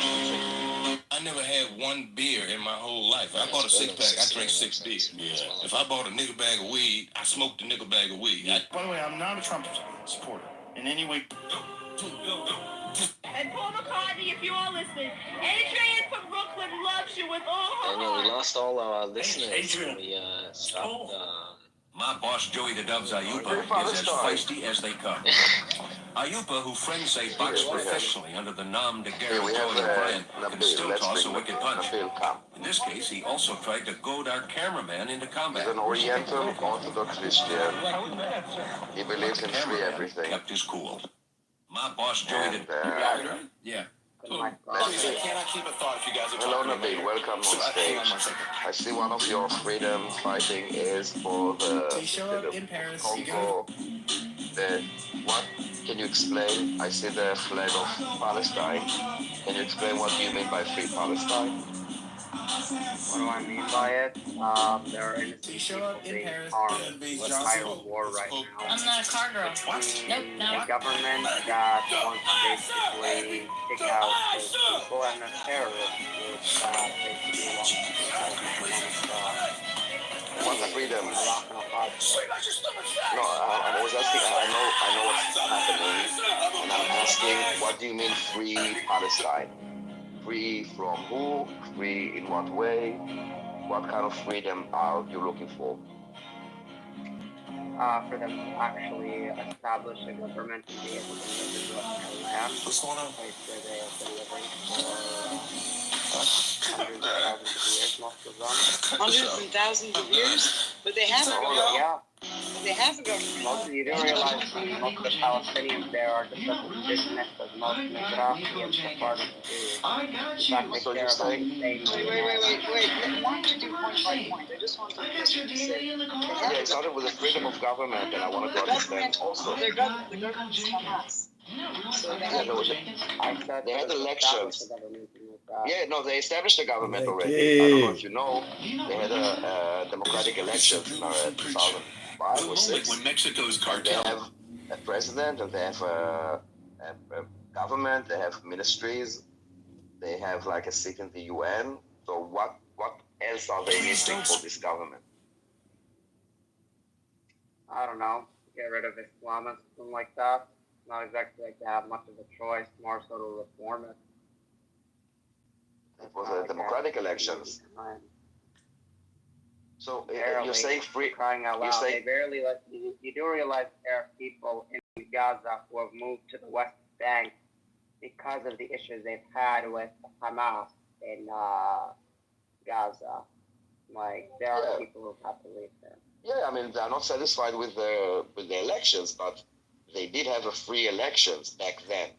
They didn't have a free election since. So basically, you are calling for the people that are residing in Gaza and in Judea and Samaria to have a re-election for the government. This is what you mean by free Palestine? Free, like new election? Not just that, I also have issues with how Israel has been dealing with the Palestinians as well. I mean, if Israel was only going after Hamas, there wouldn't be as much of an issue I'd have with them. But they also got civilians there as well. What issues do you have? What do you mean going after civilians? What do you mean? Civilians are usually targeted in this war. I mean, there are literally videos of IDF soldiers even going after children and women. Can you show me one video? I'm very informed, and I see a lot of things coming in from both sides, mostly from Gaza. I have yet to see, even though I asked and you say that you saw, can you share with me one video where you see, 1 second, where you see an IDF soldier shooting a civilian? But I want to see it in my eyes. I don't want you to tell me what I'm seeing. I want to see. Civilian. I said they target civilians. I didn't say they shot Target them. with what? With what? With pies? Sometimes they beat them and like that. I want to see. No, you say targeting meaning that they are the target. And I want to see. Yeah. And so can you show me a video? Churches that have been destroyed by Israel. Churches that have stood there for a long time. A church is not a person. You said civilians. Yeah, well, there's innocent people in those churches. What would happen? What do you think would happen when you destroy a church? There's people inside of it. You would end up killing those people. Hold on. You saw a video that you saw with your 2 eyes an IDF soldier of a targeting a civilian. Being beaten by a child being beaten by 2 IDF soldiers. In Gaza? Yeah, this was about a year ago. And what's the context? A year ago. Show me. Can you show us? Sure, I'll get the video for you. And I just want to say that this is not really what people mean when they say target. We're talking about the war is against Hamas, and you said now here on stage that no, they're actually targeting meaning when you use the word target, you mean that this is the aim, okay? Not that civilians are hurt on the way. When you I see the little double face search contacts, invite friends, send What's your name on here? This is comical. Huey the Goat. Say it again, Huey. Huey the Goat. Just like how it is in my profile. Yo, don't let him talk to you like that, Lion. Talk back with attitude, nigga.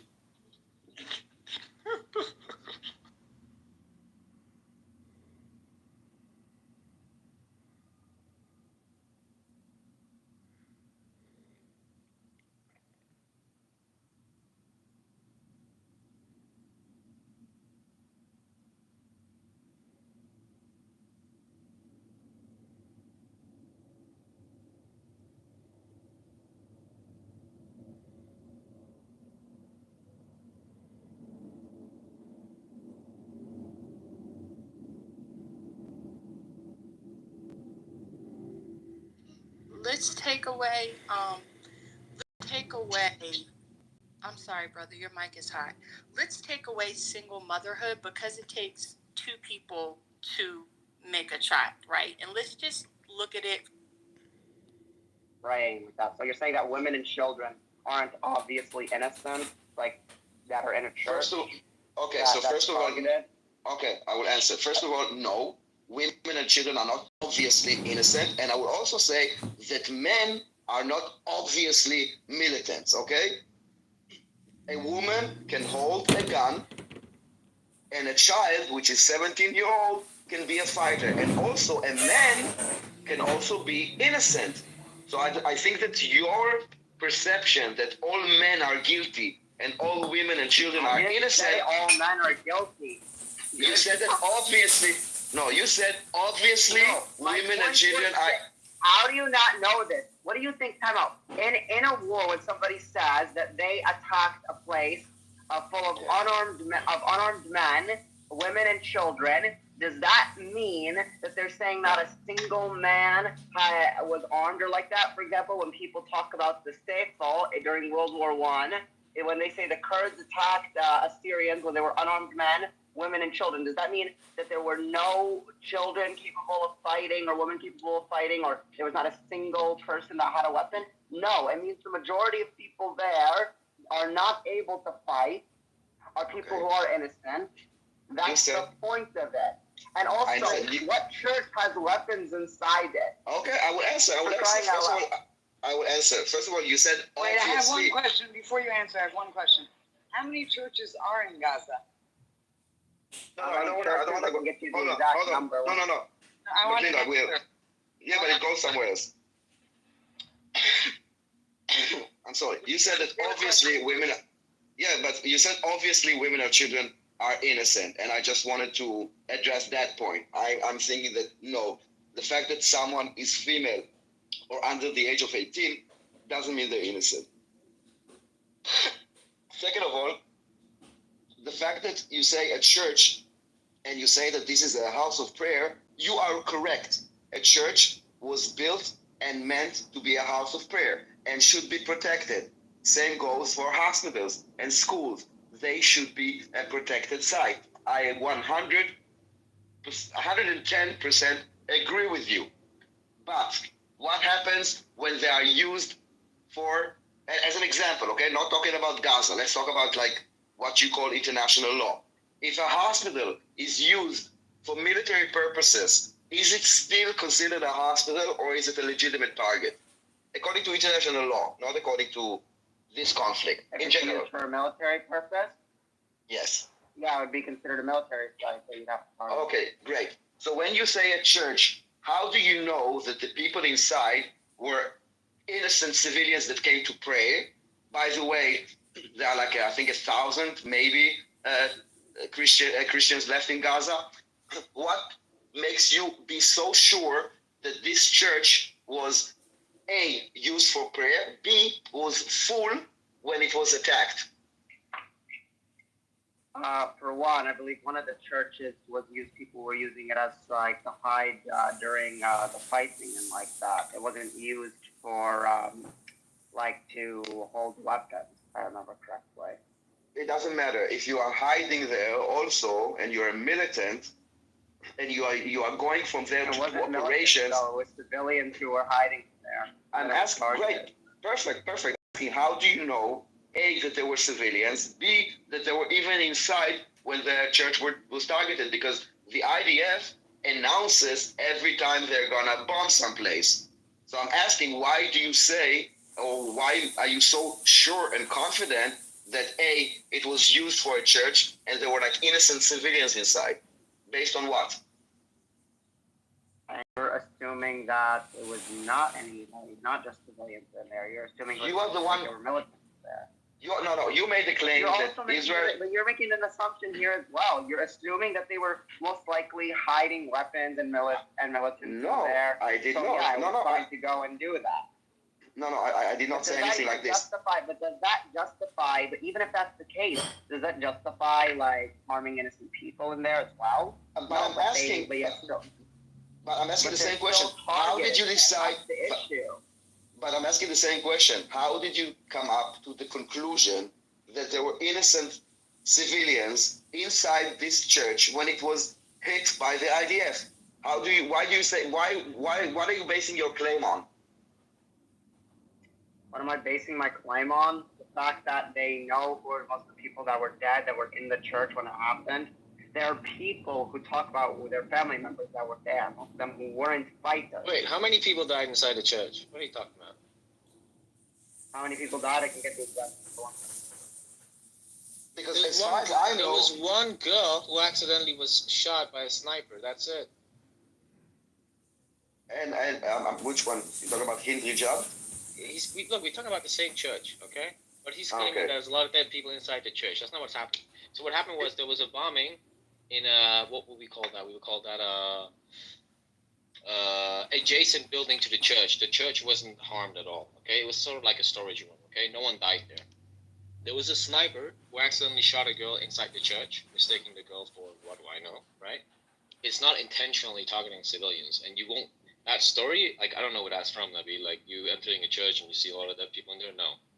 Absolutely. Are you talking about something from, like, December of last year? I don't know when it was exactly. Like, there's only been one incident with a church in Gaza. And that's but he's talking about something that I didn't hear about, bombing of a church while people are inside. That's what they mean. Like, when they say there was a bombing of a church, when they say there's a bombing of a church, it wasn't actually the bombing of a church. It was the bombing of the storage room of the church. It's like an adjacent building. Okay. Yeah, so this is why I'm trying to stick to those points, but then he ran away when he understood that there was no bombing. Correct. Yeah, exactly. There was no bombing of no church, and and his entire I get it. Like those people, like his profile, he dedicated his profile for this I don't know, war against like free Palestine, whatever. Paradox. He was saying free Iran, free Palestine, free Cyprus. I couldn't remember the other ones, but that doesn't make sense. Why did he run away though? I don't know. I want to ask him about Cyprus though. That was a really good dialogue because he normally won't. Like he'll go off, but I feel like he was kind of taking it in and struggling with it. But I think that's good progress, honestly. You know him? Yeah. Yeah, I mean on here for like a long time. I've argued with him a lot about this, but I think this is better than any conversation I've had with him. So. But how can he support a free Iran and support whatever he defines as like Palestine then being free? How does that make any sense? He's a Christian from Syria, and so his thing is he cares about the native people and the Christians. That's literally his thing, and he always says, "Oh, I love Jews. I just think Israel is like whatever, tyrannical, whatever he thinks." But he believes some of the propaganda, which is like, I don't know why he does. I guess like he has family from that region, like Gaza. That's what he claims, but I don't know. I want to buy him a ticket to Israel so you can see how much Israel protects the Christian. Any other country in the Middle East? Wow. I think you need like a legal professor, like a lawyer, to explain the basic concepts of law, because I get the feeling that a lot of people are just not educated at all on just the golden rule, eye for an eye, tooth for a tooth kind of a thing, or even the law. Like it's just, I feel like that's the major problems. People do not remember the word law. They don't understand what the concept is, what the history of law is. I mean, that I think is the biggest educational problem with pro-pally people. Sorry, Aura, for interrupting. I think that the problem is more that emotion trumped over logic. So if I feel something, then it's more valid than if it's actually true or not. And once you get people so enraged with something like the death of the children and women in Gaza, there was like those reports of the women and children, and everybody got enraged, and then the UN cut it by half. And I spoke to some people on Clubhouse here, and I asked them, okay, how do you feel about this? Then their claim was like, it's enough even that one innocent child dies, which I get it. Once you're so enraged, and you need to kind of prove to yourself that you're not an idiot. So yes, you will change your perspective, and now even one single death is a war crime.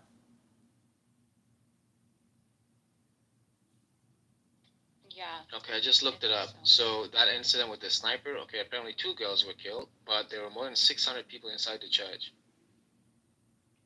And it was not bombed? And it was not crushed? Bombed. I know it's not bombed.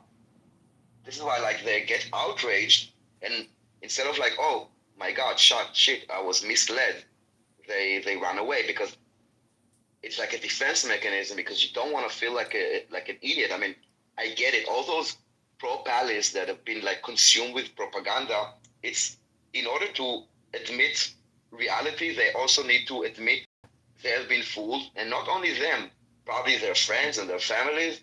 It's I get why it's so hard to do this step, to believe, I don't know, facts, and like, no, so what do you think, the UN is lying and UNRWA is lying and the UN is lying and the ICC? Yes. Like, just check for yourself. I think like in this case, specific case, like it didn't even apply logic. Like why would 600 people take refuge in a church if they knew that they would get bombed? Like you take refuge in a church usually when surrounding buildings get bombed, or like your home, or like, that village, whatever. You go to the church, you're thinking, okay, it's a safe haven, it's a church, right? The church is unharmed. Look it up, the church is unharmed.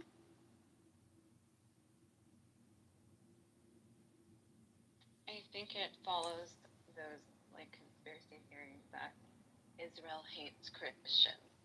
So it's like they find one little tiny thing that seems to follow that conspiracy or fit the conspiracy. So they'll take it and run with it. Like, see, here's proof that Israel is terrible to Christians. There's one other philosophical flaw in pro-pallies is that they'll go back to 1946. I mean, yesterday I was in a room and I was just going 1947, 1948, 1949, 1950. That's the problem with historical hypnosis is, and one of the reasons why they can't wrap their heads around the situation and why they are fooled is because they're living off of memories as opposed to the present moment. And that is just, it's like, did you not hear about in philosophy, there's just this thing called the eternal now. And so what you're really doing is hypnosis propaganda using history, which essentially leaves out a million other variables. And so what you're really doing is dealing with, again, propagandists.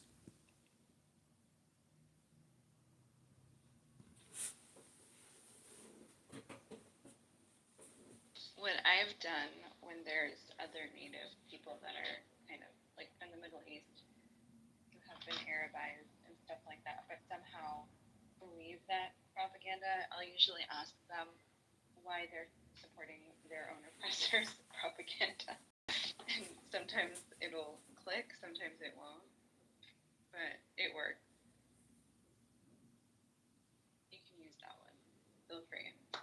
It's like, hey, why are you like believing the same propaganda that was, spewed by the people that took over your motherland?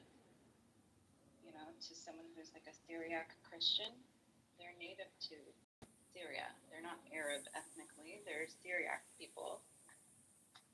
But yeah, that one is hard too.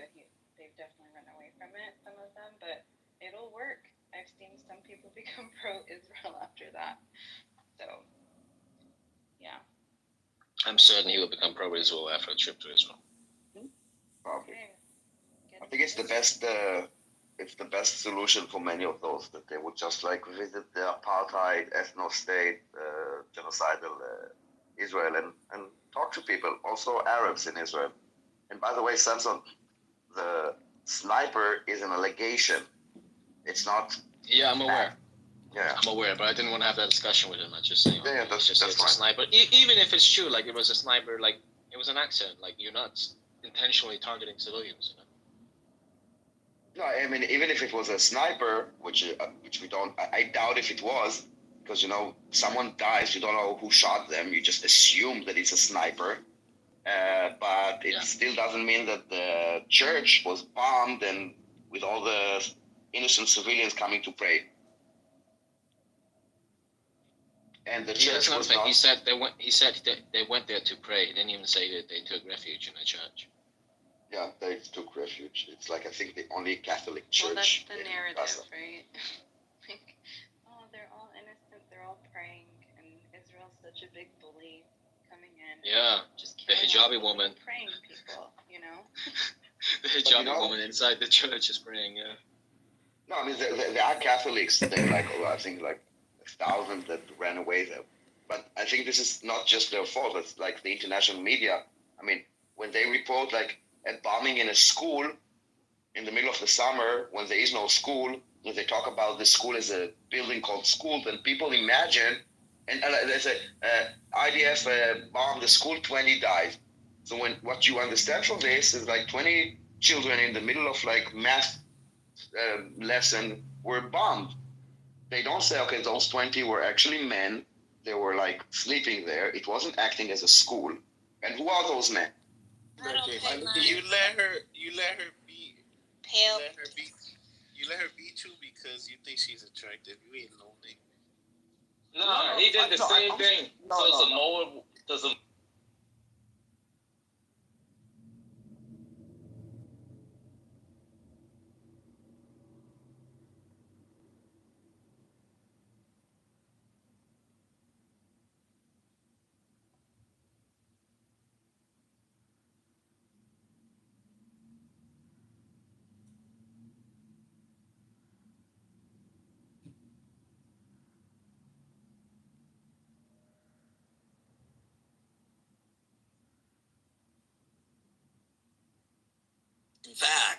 In fact, help me out here because I'll be checking out here soon because sometime in the next 48 hours, I think probably in the next 24, I'll be going in with a group of humans,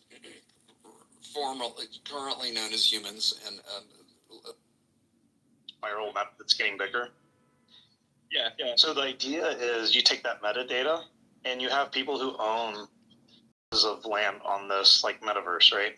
This blockchain metaverse. And then you can overlay other games on top, like this Slither idea or like roguelikes or whatever. And what you can do is you can say, hey, wherever you die, if someone owns that piece of land where you die, they also get some residual income. Like they also get some of your stats. So that's another like idea where people might be incentivized to like grab land because there's other games that I built on top that also use the same baseline metadata. Anyways, that's like future looking. So are they fungible? Like or can some land be worth?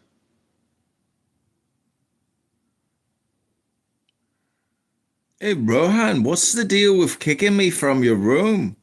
You're such a salty little cock.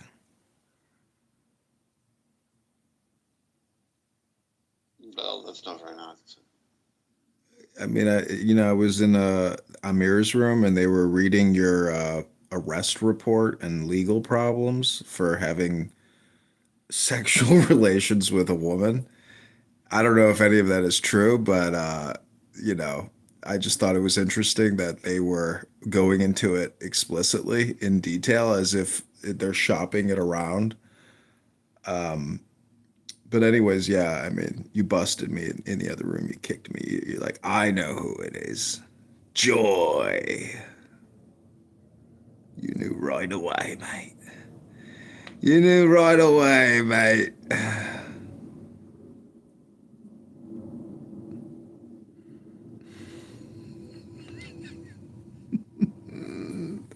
Little payback for you. Little payback. Get my lick back. Gotta get your lick back.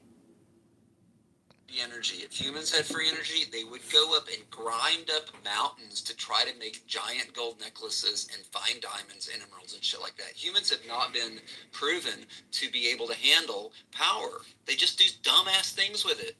I mean, I'm not saying the government's any better. Please don't give it to humans. And that's the critique. And that's the critique of the positive implications of, with AI, all the bad jobs will go away. The problem goes right back to Karl Marx's assessment of the excess value of labor and how now we have the billionaires and their fascist partners are going to continue to soak all it up. So yes, there'd be plenty for the billionaires to be billionaires and for everyone else to live well, but they won't allow that.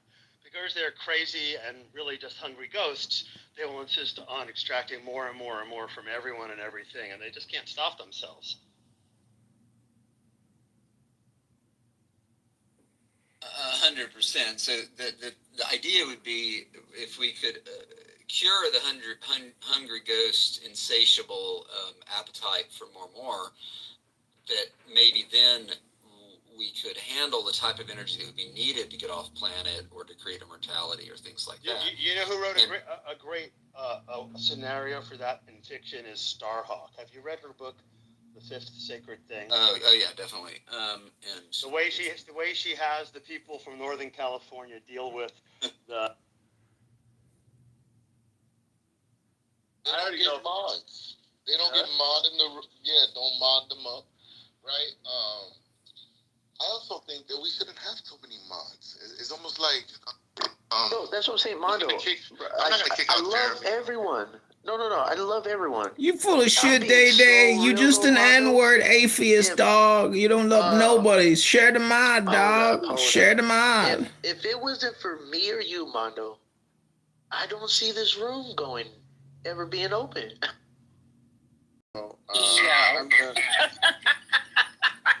I've done a lot of research on this TV, and I'm thinking about. Probably you are, and you just have to embrace the list.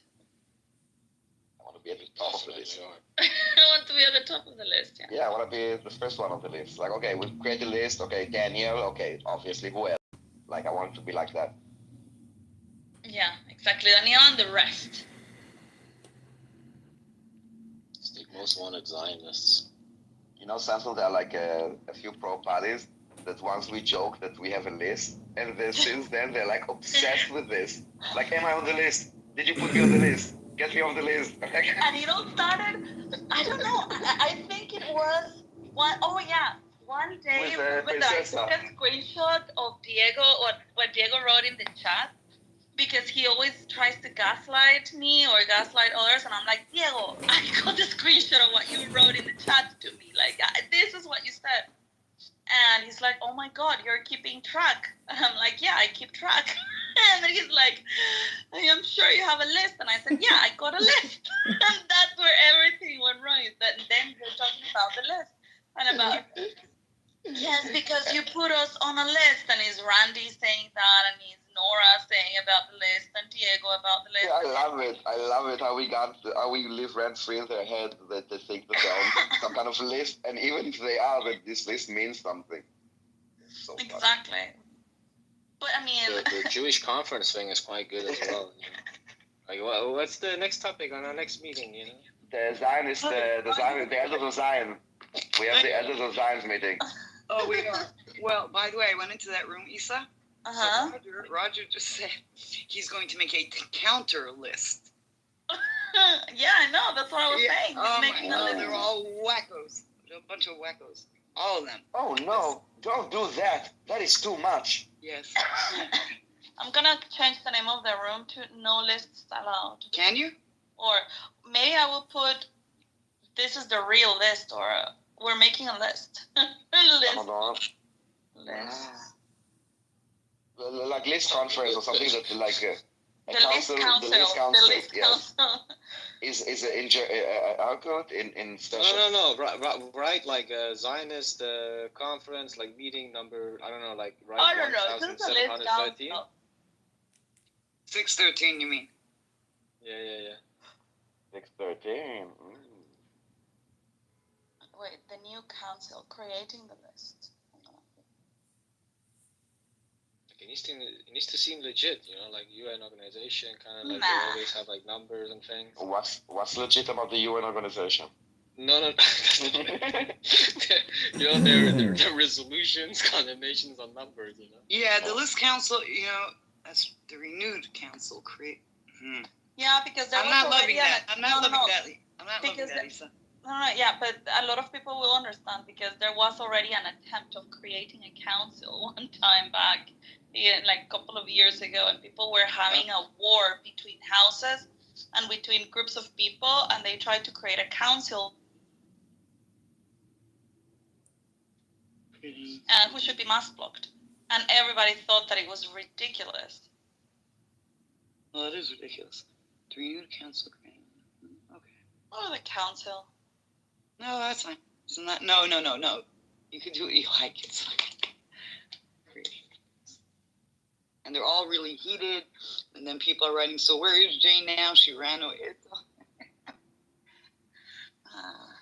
Yeah, I love seeing people having meltdowns, to be honest. I think that's my guilty pleasure. I love it.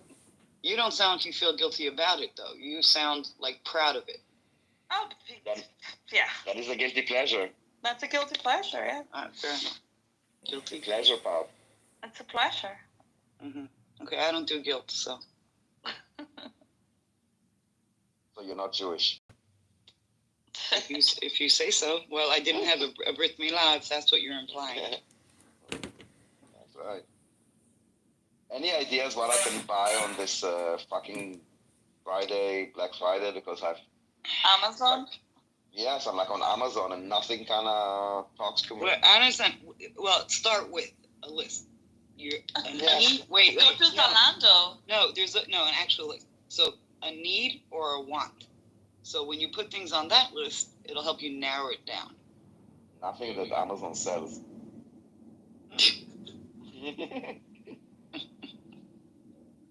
Okie dokie. So forget about it. So then hold on to your money.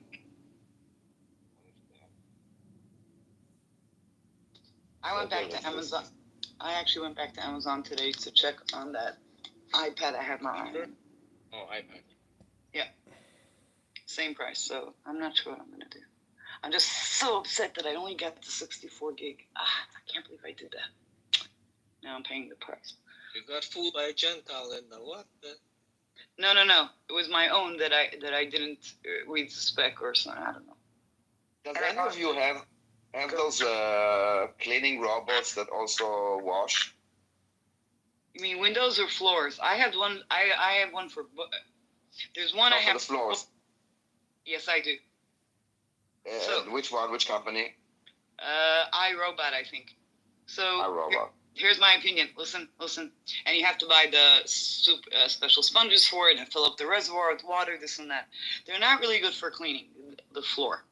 After you clean the floor thoroughly, so then it's good to run that over it after you clean it like super thoroughly. But to clean it, you understand what I mean? Yeah, but what's the point? If I clean it, why do I need to spend another $800? Correct. I didn't spend $800, but correct. So this is my experience. I have it for like 4 years. So it's only worth something after you clean the floor thoroughly, which means the old-fashioned way. You should just But the window one I have is amazing. Yeah, I had the window one. It's also amazing, isn't it? Yeah. And I figured out how to get into the corners and everything. It's actually amazing. Wait, how does a robot go up? It has like one suction cup, and then it kind of rotates like 20 degrees, and then No, mine has two. Yeah, and then it catches the other one, and then releases one, and kind of basically has like two sucking things. Yeah. No. Okay. No. No. Why everything is pornographic in your head? In my head. He knows. It's dumb. Okay. What it is okay. It comes with buffing. No. Oh, now you're doing it. It comes with. No, stop. Let me try to explain to him.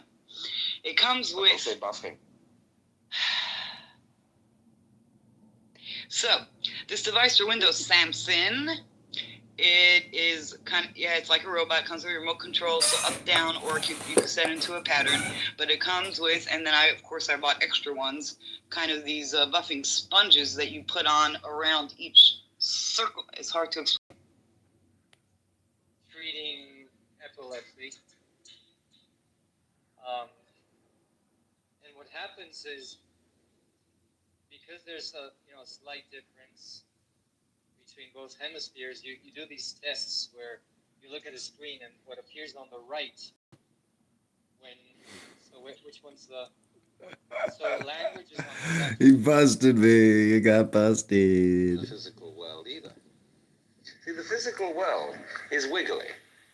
The clouds, mountains, trees, people are all wiggly. And only when human beings get working at things, they build buildings in straight lines and try and make out that the